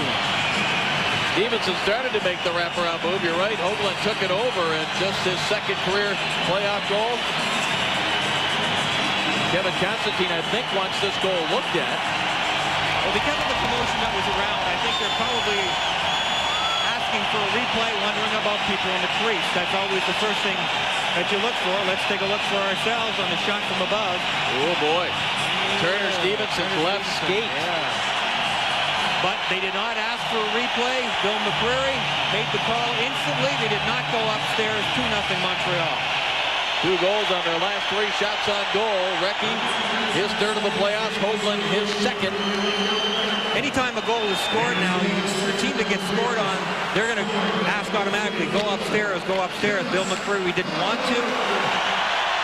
So they're not going to, call a goal back. They're not going to call the referee and say, don't allow that one. The referee has to ask for the replay. Terry Gregson went upstairs to check the first goal scored in that Coyotes-Detroit game, and it didn't look like there was anybody even close, and the replay showed there was nobody even close. But it looked like he was taking the safe route. But right here, the goal by Höglund will stand, so the Canadiens have struck for 2 here late in period 2. Well, if the Penguins lose, they'll be playing golf, and this guy went a long ways to make one of the most creative hats in Stanley Cup history. And if Jonas Höglund gets more chances like this, Pittsburgh will definitely be golfing. Face-off control, Penguins. Slager fakes the shot, moves in, closer, gets it away, hit the goal post. Hit the goal post to the right of Andy Moog. Face-offs, again, the big key there. Pittsburgh was able to do some damage there. It didn't go in for them, but Montreal's got to get sharper on those face-offs. A couple of Penguins, I think, believed that this shot was in initially. They know that it got by Andy Moog. Now, Jaromir Jagr appeared to be celebrating a little bit prematurely, but Jiri Slager, who's been sharp in this series, we mentioned in the first period, with some slick stick work, and he just snapped that one. Bing! Right off the post. Look at Jagr. Yeah, it went in. Nope, didn't. Andy Moog took that shot off the inside of the knee from Jaromir Jagr in Game 5. That was the goal that Jagr scored. And that made it 3-2, and Andy Moog was just struggling to stay in the game, and Jose Theodore, as you take a look, here it is, hitting that right goalpost on the outside. Theodore, the backup goaltender, was actually out on the ice, and Andy Moog just stayed in there. That was a key point in the game, Dave. I think that if Moog had to come out there and go in with a cold goaltender in a 1-goal game with the momentum Pittsburgh had, I thought it was really gutsy and courageous of Moog to stay in there. Here's the chance now for Jagr, but he mishandled it, tried to pass it out in the slot. It was tipped away by the Canadiens. Just over 4 minutes left here in period 2. The Montreal Canadiens with a 2-0 lead. Ronman hands it off Jagr. Trying to go to Barnes. That was stuffed and cleared out to center ice. Penguins making a change. Here comes Corson up the right side. Corson with a chance, and he hit it off the outside of the net to the left of Barrasso. Olesen able to clear. Brisebois goes to Recchi. Recchi now sends it ahead. Koivu fights off a check. Tries to get through Olesen. Oh, look at Koivu just stop on a dime, reverses field. Still trying to stick handle through the Penguin defense. It's knocked away. That's the kind of stuff that works so well for Mark Recchi. While Koivu's doing all that stuff, attracting 2 or 3 Pittsburgh players, number 8 White is getting in the open. Saku Koivu, terrific at handling the puck in the crowd. It comes down to Corson. Corson bangs it off the boards now for Mark Recchi. Recchi attacking the Pittsburgh defense. Slides it in on Barrasso. He steers it aside. Now Corson battling against Hicks. Frees himself for a centering pass, and the Penguins were there. And Lang starts it back. Behind the back pass for Hicks up the left side. Hicks taking a look. Tried to beat it out to the deep slot. It was knocked away. Cleared by Recchi in wide of Barrasso on the touch up by Hatcher. The icing call is made. Well, there are always injuries in a series, and we mentioned Andy Moog a minute ago, but back in Game 4 it was Brian Savage who got injured. He got a mild concussion from that dinger. He didn't play in Game 5. Then in Game 5, Benoit Brunet wrecked his shoulder up. He was out for a while, ended up coming back into the game, but you can see the pain he was in. Then Andy Moog on the goal by Jágr. Oh, that's Thornton getting hurt. He got a butt end in the eye. And then here's the goal that Jágr scored. Andy Moog got a piece of it. Unfortunately, the piece was right on the inside of his right knee. And that's what we were just alluding to a moment ago, that Moog was able to stay in the game and make all the difference. There you see Koivu with a hand. He's playing. Thibault with a groin is not dressed. Savage with a concussion. He's playing, as is Brunet. And Quintal with the ankle. And Alain Vigneault may be a rookie coach behind the bench in the National Hockey League, but he'll learn quickly that a list of injuries like that players have to play with are more common than not at playoff time. Absolutely. Vigneault's an interesting guy. He's got a lot of calm in his demeanor, but there's enough fire under the surface that you can feel. That's important. Penguins on the road, trailing 2-0 late in the second period. Game 6 as Brzezinski makes a move. Nearly set it up for Danfus, and then got the weak shot away that is handled by Barrasso. Don't forget to stay with us here on the Deuce. Immediately following our coverage of Game 6 of this playoff series, we'll have the NHL tonight. Bill Pito, Barry Melrose. They'll be joined once again by Bill Lindsay to bring you all the scores, highlights, and analysis from around the NHL. Marty Rushinsky one-on-one against Kevin Hatcher. Great speed and quickness by Rushinsky. Good job of Hatcher for Black to stay with him, but watch him say to get inside the zone. Rushinsky will get Hatcher to look down for a second right there and puts it in between the stick and the legs. Turns something into nothing into something, rather.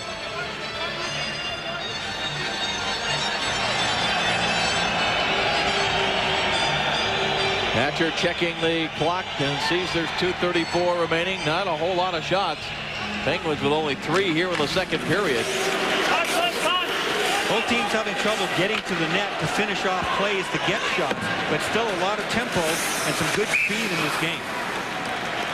Once again, it looked like the Penguins had a set play off that faceoff. Jágr took off with speed, and Slager was trying to find him, Brian, but I think the Canadiens pretty well had it figured out. Yeah, that's the second time we've seen that play now. Trying to loosen up that defense, try to get him sleeping just one time. As they get the puck down low, watch Jágr, top of the screen, Black, 68. Yeah, he starts to float, then go. There's the home run pass, but you could see Montreal was looking for it. Those ones will work every once in a while. You can't try them too many times. Montreal was napping a little bit in the one that Pittsburgh tried in the first period, but it was unsuccessful. Barnes and Bureau on this faceoff as Stevenson and Slager were fencing. Here's Malakoff with a shot that went just wide. Stevenson couldn't quite reach on the forehand. Bureau in deep for Stevenson, trying to kick it up to his stick. Rodman steps into him. Stevenson battles away from that check. Now moves it in deep again for Bureau. Bureau and Stevenson both in deep behind Barrasso, who watches the play over his shoulder. Montreal's not in a hurry to do anything, as you can see. They just want to spend some time in the offensive zone. I think they saw what happened when Saku Koivu's line cycled so well, and it ended up in the Recchi goal. So this Montreal line was out there. You could tell that Alain Vigneault has talked to his players about getting some sustained action. Let's cycle down there, boys. Get them running around inside their own zone, tire them out a little bit. And again, especially late stages here of the second period, to get guys out there on a long shift, might be able to cash in. Interesting to hear some of the veteran Montreal media talking about Alain Vigneault. And, you know, they said he won't be tested till next year, which is the year before the final year of his contract. Here are the guys 1 year in the league. He'll only be 2 years into the league and doing a heck of a job taking Montreal to the playoffs and potentially winning at least one round. And who knows what else he might be able to accomplish. But it's a tough town, Brian. You played here, you know what the expectations are. There's more than a touch of cynicism in this town when it comes to coaches, that's for sure.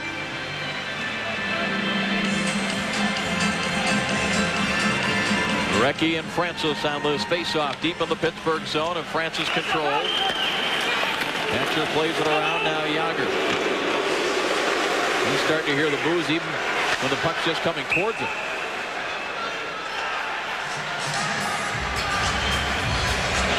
Well, the Montreal Canadiens, although it changes from year to year like any other franchise, and it's getting tougher and tougher to build a dynasty.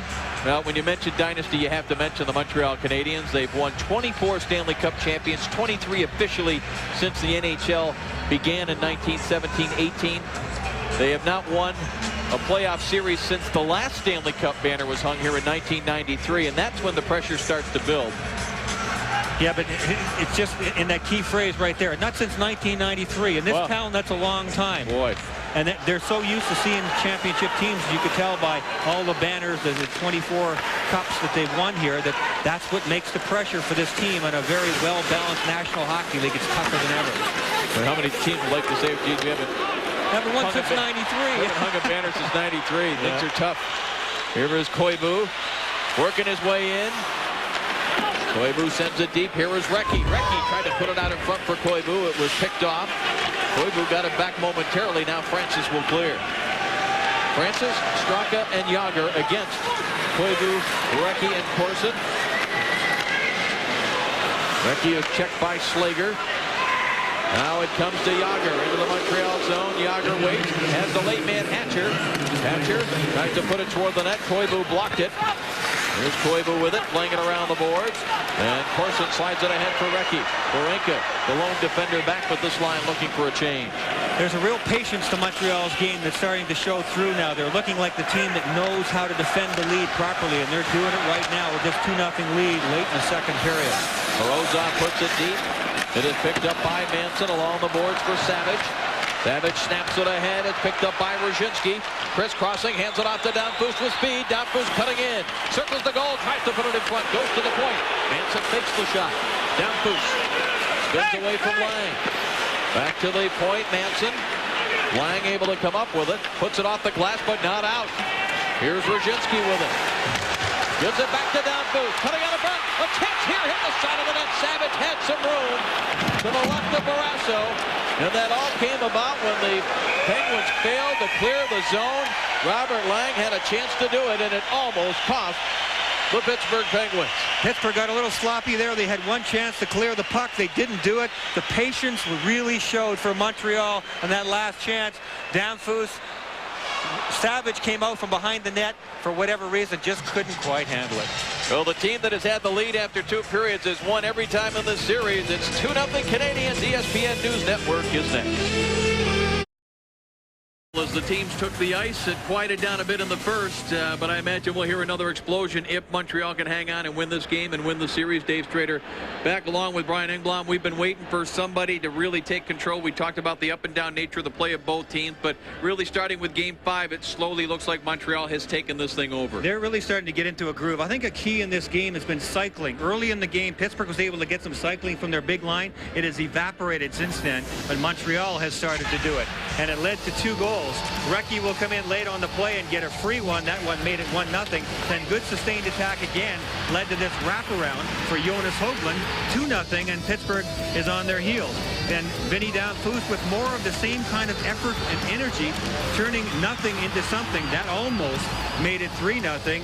And the stats for 2 periods so far, everything's starting to shade in Montreal Canadiens' favor very slowly. You know what else is showing now with the lead is that the Montreal Canadiens seem to know what they want to do now that they have the lead. They're still pressuring, but they seem to be very patient and under control. Yeah, patience is a real key, and playing with good patience and playing smart when you have a lead is so important. Saku Koivu was a guy that in that second period really started to show it as well too. He has come back in last game and added so much to this team. It is unbelievable. And in that second period, here's a little sample of what Koivu was able to do. He's smart. He hangs onto the puck. He's not a big guy. Fights off people. And again, the key here for Montreal is just good old-fashioned sustained attack. Pittsburgh is going to have to do something about this in the third. Well, the goal by Jonas Höglund gave the Canadiens a 2-0 lead, and perhaps dreams of Dominik Hasek and the Sabres in the second round dancing in their heads. It is 2-0 Canadiens. After 2 periods, will there be 20 minutes left in the Penguins season, or will they have something to say about it? Only 3 shots on goal in that second period when the Canadiens took things over. Crowd was reacting to Jágr and Bureau coming together away from the puck.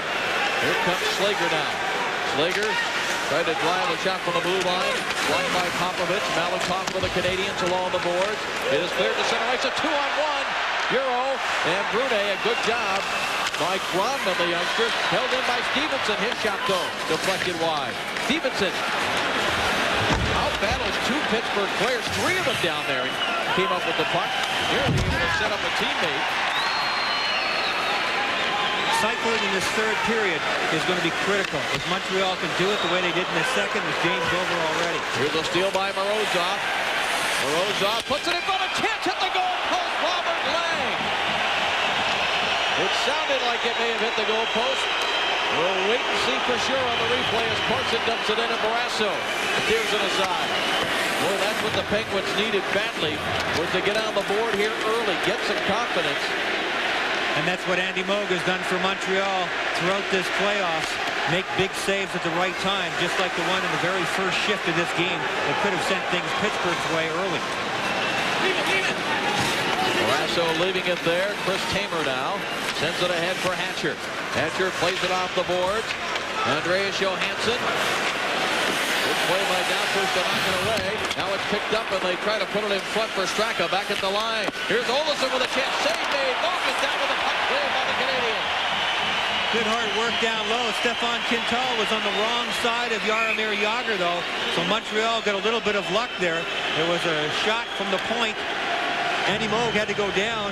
He was a little bit slow getting up. Again, he hurt the inside of his right knee in the last game, getting a piece of a shot that actually Jaromir Jágr scored on. It missed the pad. So obviously he would have some swelling and soreness because of that. He also got tangled up with Jágr there a little bit, and he was just a little touch slow getting up on that last play. Prior to that, good chance for Robert Lang from the slot on the one-timer. And Andy Moog got across with the leg, but I think that one clanked off the pipe. Yeah, it looked like Moog got his foot on it from the looks of that second shot. Nonetheless, the bottom line is for Robert Lang, he came away empty-handed. Straka to take the face-off. For the Penguins, Vinny Downfus, the captain of the Canadiens, will take the draw. Early third period.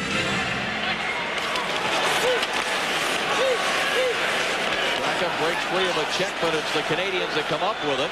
Savage stepped on the puck, but Downfus one-hands it in on Barrasso. Marenka picks it up there. Smart play, good play there by Downfus. Go through the middle of the zone, fight off the check, get the puck deep. Here is Johansson now. He'll dump it back behind Moog, who got back there to block it. Now pushes it to Popovich. And here is Downfus. Downfus starting it back down from Montreal between the circles. Gets the shot away. Rebound from Malakoff. A great down goal. And the other rebound slid underneath Barrasso.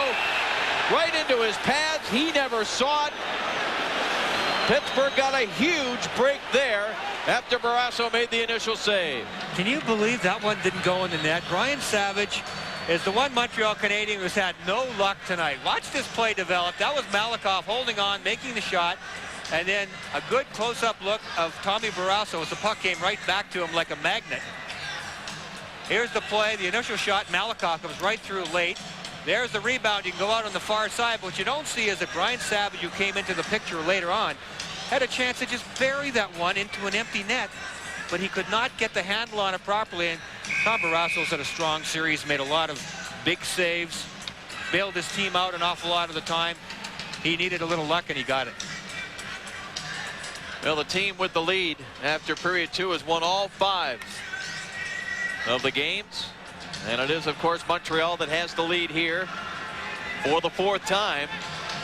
Will it be the charm for that 4th victory that will send them to the 2nd round against Dominik Hasek and the Buffalo Sabres? Well, something had to give here because Montreal coming into this game had won all the odd games. Pittsburgh had won all the even games, so it should have been Pittsburgh's turn to win. But they're down 2-0 here in the 3rd. Francis is out there now with Barnes and Morozov. Face-off controlled by the Penguins. Barnes, Francis, and now Morozov had it stripped away by Recchi. Recchi dumps it back behind Barrasso. Grumman has it there now for the Penguins. 1-2-2 here by Montreal. When they dump it in, if they don't have a chance to get it, they are not going to go in there unless they have a chance of retrieving the puck. They're going to sit back in the neutral zone, make it tough for Pittsburgh to make plays coming out. Barnes dumps it across the Montreal zone freeze block. Moves it quickly from Hansen. Hansen just did get it by Barnes, and now Recchi rolls it across the neutral zone. Picked up by Koivu. Recchi trying to break free from his check.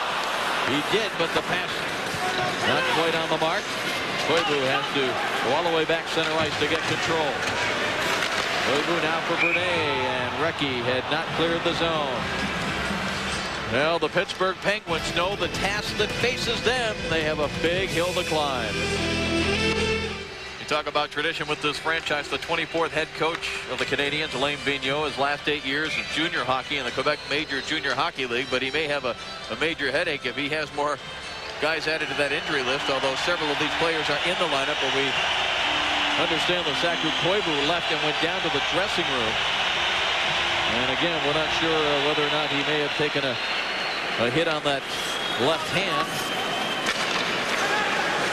He has been a huge spark for this Montreal team since coming into the lineup for Game 5. Vigneault said we're not the same team without him. He established that right away in Game 5. Koivu has just picked the momentum of the Canadiens up so much. It's incredible. Here is Tamer trying to chop it out of the zone. It's picked up by Robert Lang, and it's rolled in past Popovich. Andy Moe forced to come out and play it. He'll go along the boards with it. Hicks got a stick on it. Here is Jagr. Jagr is belted to the ice by Stevenson, and Jagr is not going to get up quickly. Back the other way, Malakoff. Hands it off for Brunet. Jagr is going to stay on the ice, but boy, he is not 100%. It was Turner Stevenson that hit him. And Jagr now will head to the bench. The Pittsburgh Penguins again without their big open ice hitter, Darius Kasparaitis, but it's been Montreal that's been throwing the big hits here tonight. Turner Stevenson really caught Jaromir Jagr coming outside, inside, and it shook him up. You can tell by the look on his face. You don't get many chances to catch the big guy with his head down. Stevenson popped him. Here it is. Stevenson had rhythm, had some momentum going, rather. Slow motion doesn't do it justice. That gives you a better idea of how much it hurt Jaromir Jagr. When you have to look around in your feet and behind you to find where the puck is coming from, you don't get a chance to see where guys like him are coming from. Turner Stevenson, 6'3", 220 pounds. Jagr's not a little guy either at 6'2", 228. Now, speaking of little guys, Saku Koivu is back, and that was the reaction from the Molson Center crowd here. Johansson sends it deep. Ulanov took a hit from Johansson. Johansson trying to dig it out of there, keeps it alive for Olchuk, tried to feed it back to Straka, who had moved in. And that forces Barrasso to come out of the net and play it. Wrists it off the glass, through center ice and back into the Canadian zone. Ulanov will pick it up there. Straka pursuing him. It is tipped by Corson down the ice, and this will be icing on the touch-up by Warenka. And we're going to give you one more opportunity at our Sports Zone question.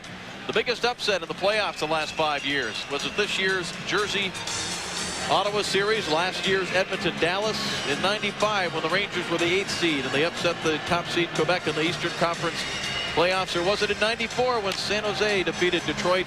Up on the NHL page at ESPN.com. It's going to be really interesting to see exactly how the voting comes out on that. Some pretty good choices. All-time playoff home record for the Montreal Canadiens. Over 70%, not bad. Well, in this building, just 7 home playoff games coming into this one, and Montreal had won only 2 and lost 5. It's hard to recreate that atmosphere. That's impossible. You can't do it. I mean, they talked about that today. The game that was shown from the Fleet Center as Jagr gets a chance on a right pass, saved by Moe. The Fleet Center not the same as the old Boston Garden. You can't recreate it. You have to create a new one. That's the it. key here.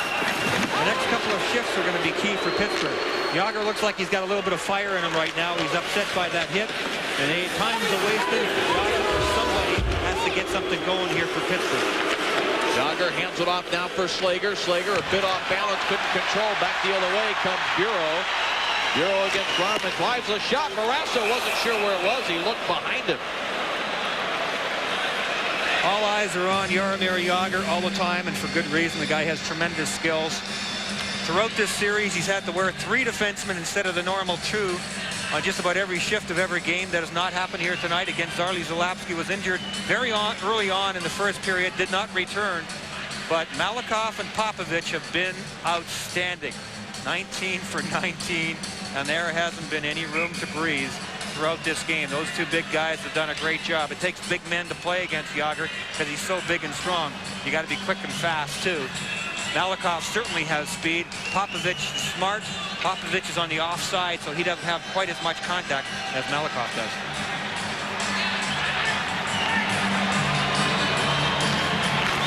There's face-off deep in the Pittsburgh zone, and Morozov battles, had it knocked away. Hatcher recovers. Hatcher, not much room, able to bank it off the boards, back into the Montreal end. Brisebois got there just ahead of Straka. We have played 6 minutes here in the third period. It remains a 2-0 Montreal lead. Morozov pass broken up by Brisebois. And we've got a penalty away from the play. And it looks like holding the stick is going to be the call against the Pittsburgh Penguins. Southern California, where he's undoubtedly looking forward to getting back for a couple of days. I think it's where I left it. I haven't been there in a while. Here's the holding call, holding the stick on the last play. Morozov, 95 black in the penalty box, and it's not what Pittsburgh needs right now. Montreal on the power play. 6:11, the time of the penalty. 0 for 2 the Canadiens so far with just 3 shots. But they certainly could put a big nail into it for the Penguins. Montreal could. Now here come the short-handed Penguins as Slager tries to pull his way through.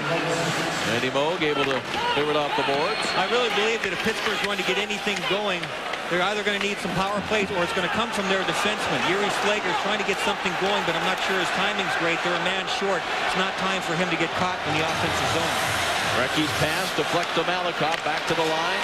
Good job, Brisebois to hold it in. Malakoff to the net. Tip save. Rebound. Tip for Corson. Recky hands it off, and Koivu scores!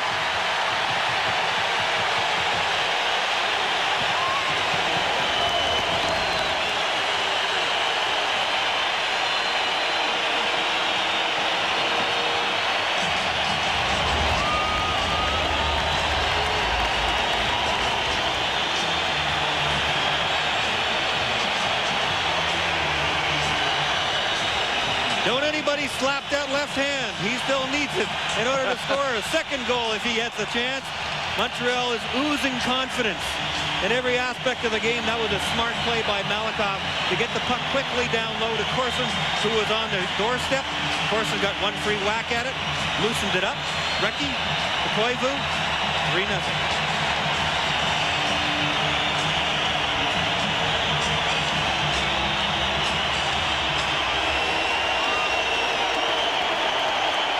They are standing in Montreal, sensing a series-clinching victory here tonight over the Pittsburgh Penguins. And you know what? I think they're going to be like this, the fans, that is, through much of the rest of the game, because they're going to have a little contest with the people in Edmonton and the people in Ottawa, the other Canadian cities where their teams are battling to stay into the playoffs. Saku Koivu has lit this place up. The fans are going to be nuts for the last couple of minutes in this game. The pleasure of playing with some great players. It's not just what they bring to the table in terms of their own talent. It's what they do for their teammates very often that's just as important. And Saku Koivu has done a tremendous amount for this team since he came back last game. Mark Recchi in particular, his line mate Shane Corson have been terrific since he came back. They had trouble getting going. They've really made an impact since he returned. Shot blocked by Popovich. He'll just clear it back into center ice. So the holding the stick penalty on Morozov cost Pittsburgh The power play goal by Koivu. It's a 3-0 Montreal lead. Stevenson with another huge hit. That time on Olsen. Turner Stevenson just leveled Olsen. Wow, that's the second big hit this period there for Stevenson. We may start to see some of the frustration of the Pittsburgh Penguins. That puck slides by Hatcher. And icing is the indication on the touch-up by Grondman. Turner Stevenson has had an impact, folks. Impact being the key word. That's how you finish your checks. Look at the look on Olsen's face there. That's the way it's gone for Pittsburgh most of this game. And after that, Bureau, who's had a couple of whacks at Yager. Yager getting a little frustrated at this point. The play is going on. This is not after a whistle. It's during the play. And it's been difficult for Yarmer. He hasn't had much room tonight.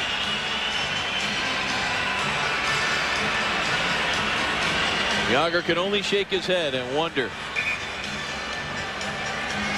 It's been a marvelous bit of strategy by the Montreal Canadiens. They closed their practices heading into the playoffs. Assistant coach Dave King got a lot of the credit for implementing the system with the third defenseman. Here is Lang now out of the corner, centering pass, and Moog blocked it and then cleared it off the boards, and it's hammered out of there by Downfuss. Barrasso wandering way out of the net with Recchi coming at him. Warinka tries to clear a giveaway. Manson the steal, sets it up. Recchi a chance, and he slid it just wide. He's upset at himself. He had Barrasso moving to his left and tried to shoot it back to the goalie's right and just missed his target. And that's what they want to do with Tommy. Get him moving and then pull the trigger from an angle. Recchi knew he missed the shot. Recchi centers a chance here, and it hit the outside of the post as Recchi set up Corson. Koivu out there as well. The number one line has been reestablished. Vincent's Downfuss line, usually the number two line all year, has been the number one line through the first 4 games. Saku Koivu's return has changed all that, and the number one line of Recchi, Corson, and Koivu has been terrific in this game. Bouncing puck center ice, bounces over the stick of Yager. He regains. Lloyd Bureau is running right at him. Bureau with a steal, back the other way against Barrasso. Bureau, and that was stopped by Barrasso. Got a piece of it with the left hand, and back comes Johansson with some speed. He'll get the return pass. Johansson sets it up. Olchuk missed the net. Now Yager knocked away from him, and it bounces back center ice. Grondman hands it off now for Olsen.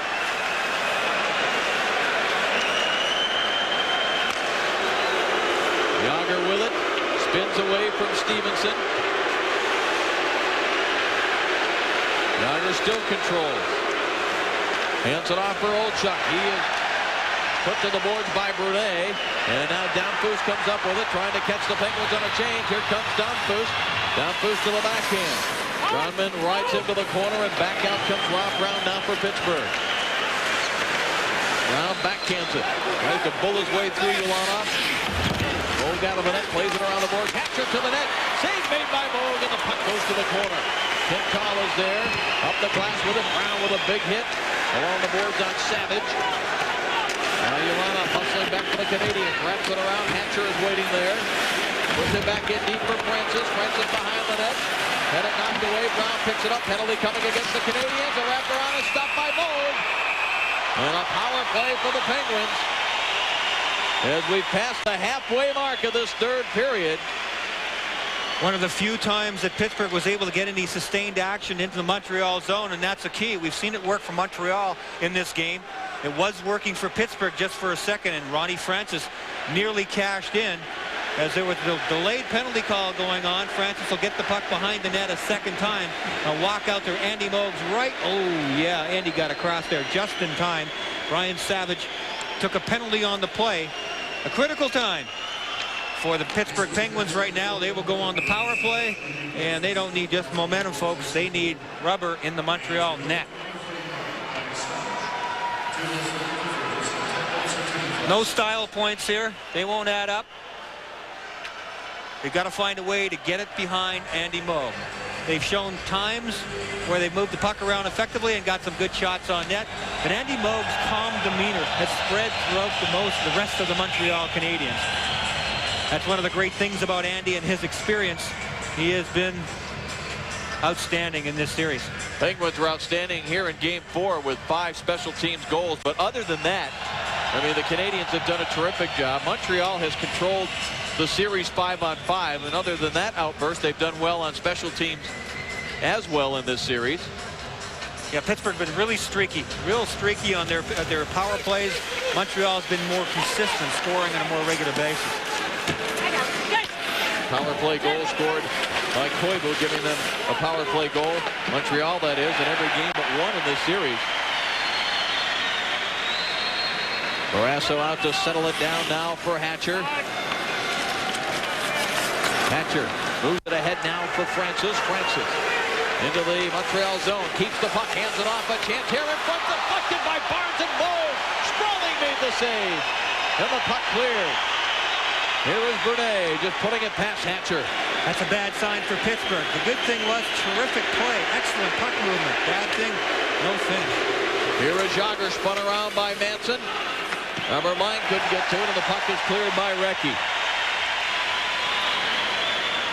Good creativity there. Ronnie Francis, as usual, started the play. They did a nice job, and Andy Moog was able to cover it up at the end.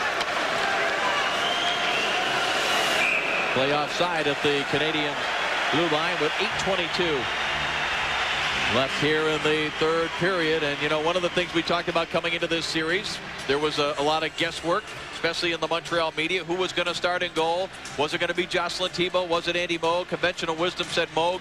So in that sense, it wasn't a surprise. And here is the reason that Andy Moog has been such a standout in this series, and obviously the right choice. His experience, and I think, as you pointed out, Brian, the decision as to who would start in this series was made when the Canadiens brought Andy Moog here as a free agent from Dallas last year. They felt they needed that experience at this time of year. I think they had to start the experience. It's the only common sense thing to do. If Andy had have faltered, they could have come back with Thibault and been correct. That's the correct decision-making process. They did it, and Andy has come through really big.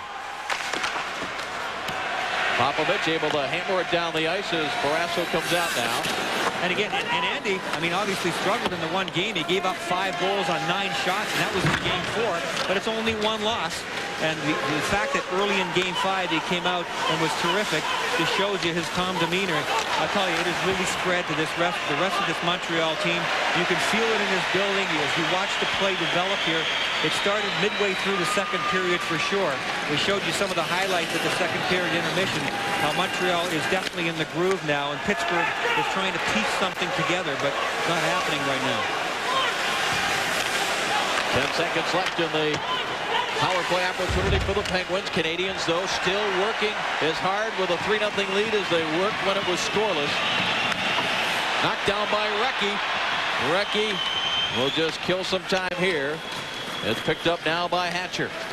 Off the boards and tipped by Barnes. Now Francis able to get it by Brisebois. Francis, he has Jagr with him. Francis with a drive. Save made by Moog. And the rebound went past Jagr. Jagr in the corner with it now. He sends it across for Slager. Yuri Slager tried to go back to Jagr. Jagr along the end boards. Brisebois trying to tie him up there. And the Canadiens winning the battle again along the boards, as they have done for most of this series. It is 3-0 Canadiens.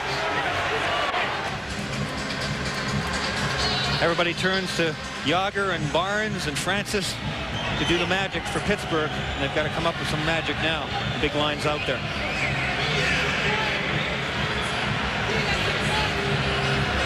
Barnes will take the draw for the Penguins against Bureau. Deep in the Canadian zone as one cleanly back to Slager. A drive save made by Moog. He's down, can't quite get back up, but he is able to poke the puck along the end boards, and the Canadiens clear. And this is going to be icing. Now the touch up by Slager. Well, Pittsburgh won the draw pretty cleanly again, right back to Yuri Slager. Faceoffs have been funny in this series. Pittsburgh dominated for a long time, and Montreal seemed to recover a little bit. And this one snapped. right back to it's a Slager rather. Right. Slager gets it right on target. Good boxing out there again by the Montreal defense. Even though Malakoff gets pushed down by Yager, everything was cleared very nicely.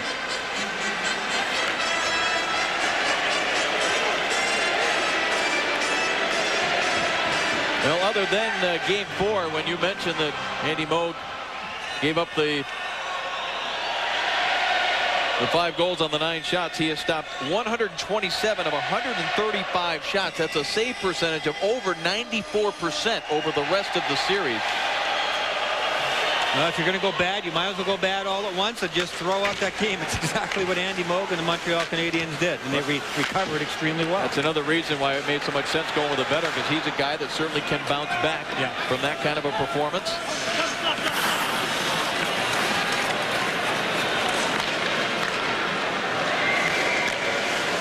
Canadiens able to block it as Barnes tried to dump it into the zone, and now the play is offside. Well, early games in a series are like early games in a regular season. You want to get the wins early because you can't get them back. Turning points, let's go back to Game 1 overtime. Morozov, only the second time in Stanley Cup history. A penalty shot, a chance to win it and give the Penguins the 1-0 lead. He beat Moog, but he couldn't beat the goalpost. And then Brunet with this laser shot over the right shoulder of Barrasso. Yes, Pittsburgh bounced back with a victory in Game 2, but how things would have likely been very different if Morozov had scored on that penalty shot. Yeah, there was a lot of pressure on him there. He felt it too. After he missed the penalty shot, he was upset with himself, needless to say. And you're right, when you look back on things, there are so many keys to it, and that was one of them right there. Andy Moog was strong in that game. Here was Savage sending it deep. Barrasso out to play it, wristing it up the boards. It'll be picked up by Robert Lang. Lang appeared to lose an edge on his skate. Lost the puck as well. Now Olchuk up the middle. It's tipped by Straka into the Canadian zone. Manson is there. And we have a whistle to stop it with a hand pass. Well, it looks like the 7 seed is going to beat the 2 seed here. And speaking of low seeds winning and upsets, here's the results of our poll. And over 14,000. We certainly appreciate that. And Brian, you and I were talking about this before the game. The San Jose Detroit upset, not as fresh obviously in people's mind as Ottawa, New Jersey, but a few more felt that that was the biggest upset of the last 5 years. And thanks to all of you for participating in our Sports Zone poll tonight.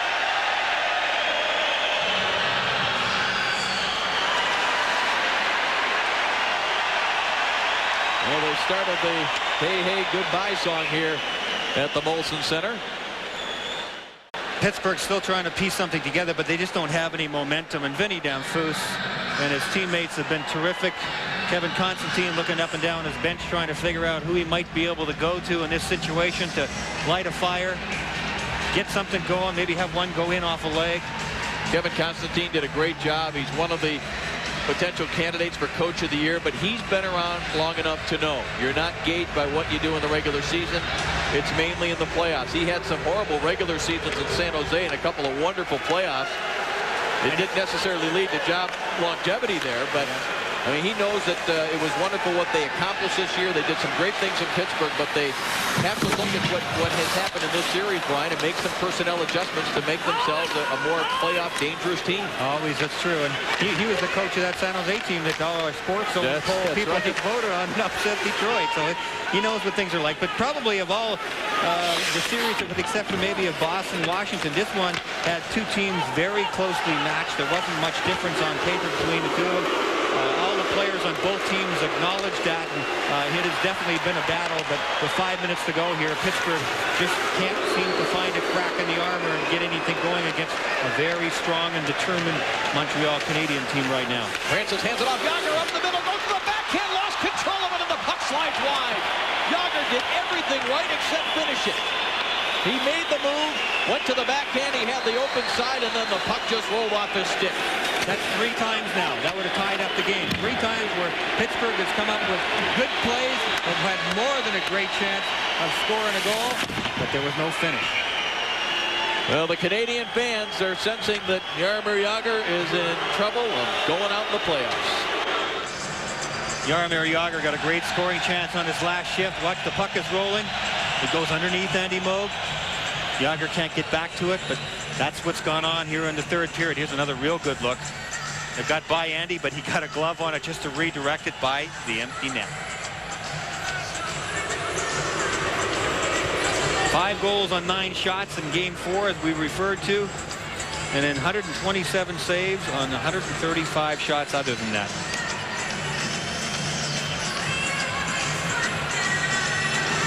Oh, Moog stands in. Looking at this face-off that is controlled by the Penguins, but the Warenka shot was wide of the net, held in at the right point by Straka, but he lifted it over the glass and out of play. Well, one of the questions I guess we all have is, Ronnie Francis, are you going to be a Pittsburgh Penguin next year? A free agent. And he's done some tremendous things, won 2 Stanley Cups with the Pittsburgh Penguins. He feels that he has been underpaid the last couple of years, and in today's market, there is no doubt that he has been. The management knows that, and boy, there will be some teams out there that'll go after Ronnie Francis real hard this summer. No question. I mean, you think of a team like Chicago that's looking for a veteran guy up the middle. They feel that the Jamnov would be a great number 2 center if they could get somebody in there. There's going to be some other candidates for free agency. And well, I can think of 25 other teams that could use him. Absolutely. He can play anywhere. It's terrific. Warenka for Francis. Quick centering pass. Stevenson is there to clear.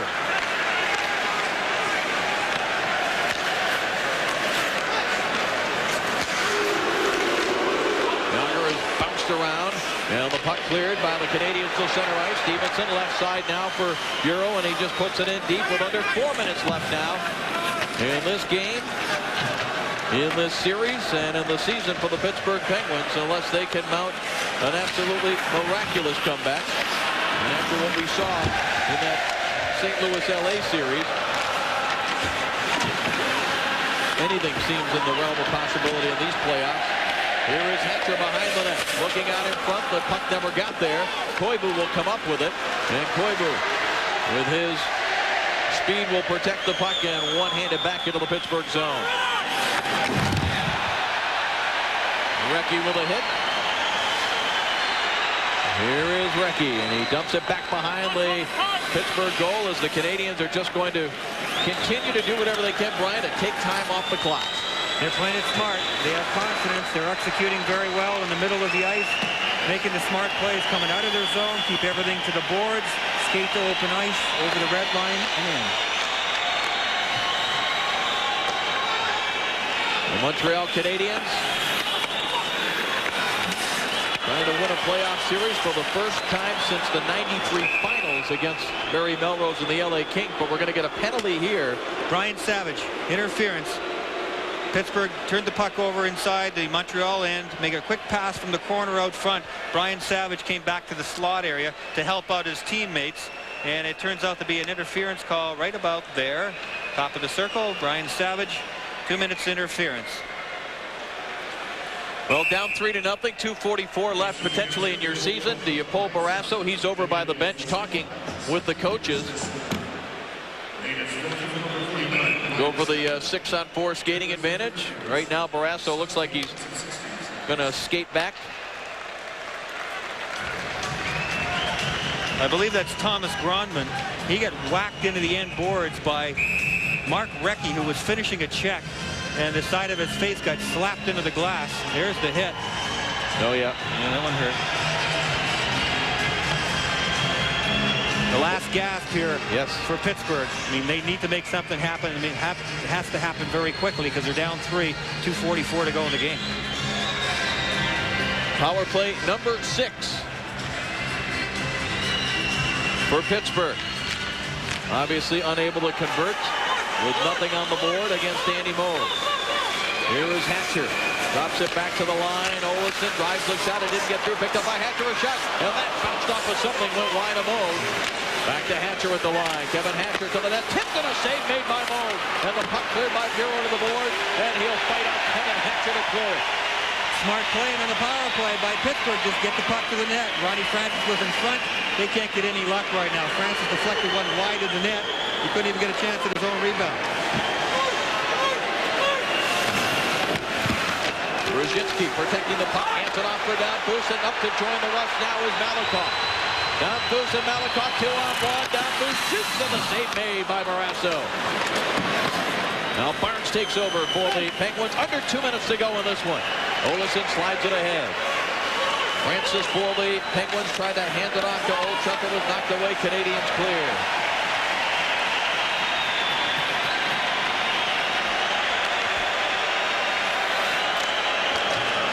Robert Lyon, that puck hit him on the back of the leg. They sweep it back behind Moe. Now Brisebois failed to clear. Brown plays it along the boards. Warinka held it in. Here's Brisebois battling with Brown. Now it is cleared off the glass by Recchi, and he chopped it out to center ice. Here is Lang. Morasso goes to the bench. Rob Brown tees it up, but it was blocked by Recchi. Puck cleared around the boards, but not out. Brown with a drive. Save made by Moe. And Manson able to clear. 6 skaters for Pittsburgh, 4 for Montreal. Here is Brown to Yager. Yager, the shot of a save by Moe. Now it's in. It's a goal. Or is it a whistle? The red light is on. The puck is over the line. But Bill McCreary is indicating he had blown the whistle.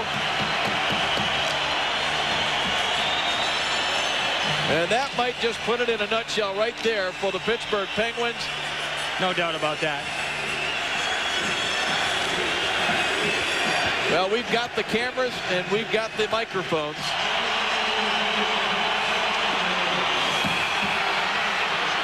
Yeah, you could hear it. That was the second whistle you heard. Okay. You could hear it the first time around. A lot of noise. You know what? Pittsburgh argued a little bit after the fact. But I think they heard it too. Just one of those things. Referee Bill McCreary didn't see the puck. Blew the whistle. It was still rolling in between Andy Moog's legs. And when you're the team on top, that's what happens to you. And when you're the team on the bottom like Jaromir Jagr, things just haven't gone right for them here in the third. Now that's 4 times now where they've had scoring chances or things go bad on them. It just won't go in for Pittsburgh tonight. It just doesn't seem to be in the cards for them. Nothing Tom Barrasso can do now. He's got to sit back and watch and see if the season's over. Still one of the great comeback stories considering the shoulder surgery he went through. Yep. Well, the crowd here in Montreal is all on their feet as they are announcing here that tickets for second-round playoff home games against the Buffalo Sabres will be going on sale. Buffalo, the number 6 seed, will have home ice advantage against Montreal, the number 7 seed. And that should be a dandy matchup. Oh, yeah. Those two teams really go at it. Here is Olchuk, puts it out in front. It deflects. Jagr pulled the trigger quickly, but it didn't get through. It comes back out to Jagr again. Savage getting set to come out of the box. A long one-timer sails wide of the net. Now it's picked up. Barnes a shot. That was blocked by Broudet. Takes his time, lifting it along the boards, and it's out through the neutral zone and back into the Pittsburgh zone. Hatcher gets to it. No icing here. Half a minute remaining.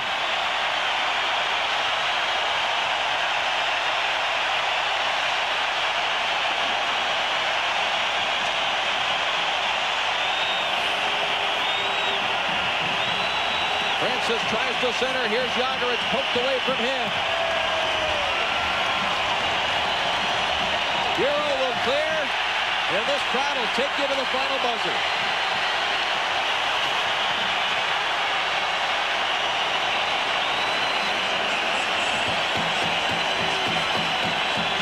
.6 on the clock. Well, the crowd tried to take us to the final buzzer, but .6 seconds of formality to drop the puck, Brian. Montreal has not won a playoff series since 1993 when they won the Stanley Cup. That changes right now.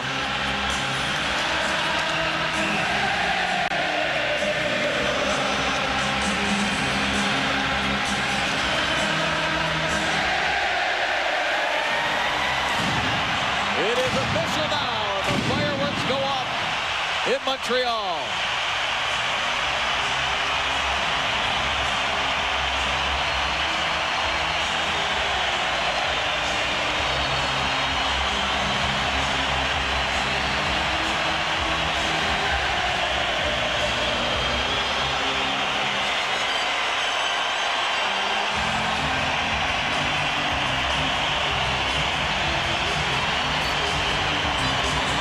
And these two teams, after trying to beat each other's brains in for 6 games, line up for one of the truly great traditions in sport. They will shake hands.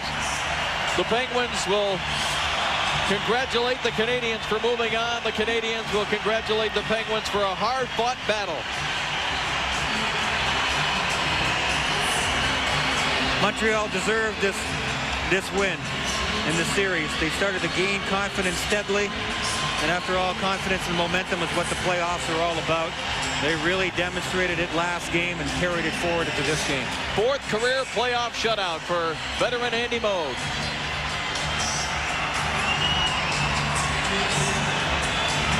Andy Moog was so key for them. They brought him here in the summer to steady them, to help out their young goaltenders. He's done that. Moog carried the load. We mentioned even in the Game 4 where he let in 5 goals and they pulled him to give him a rest. Bounced right back in Game 5. You've got to have goaltenders who do that. And you could feel the calm and patience of Andy Moog spread throughout the rest of the Montreal Canadiens team. And they showed it. Saku Koivu's return, another huge point in Game 5. And the momentum carried over. Andy Moog, the only goaltender in Stanley Cup history to have at least one playoff win with 4 different teams. And the question is, speaking of different teams, will Ronnie Francis be with a different one when next season rolls around? Our final score here in Game 6. The Canadiens wrap it up with a 3-0 victory over the Pittsburgh Penguins. Tune to outstanding crew that has brought you 8 editions of Playoff Player on Ice in the last 11 days. I'm Dave Schrader. This has been a presentation of ESPN2 with ESPN, the worldwide leader in sports. NHL tonight will follow. John Buccigross will be in the studio.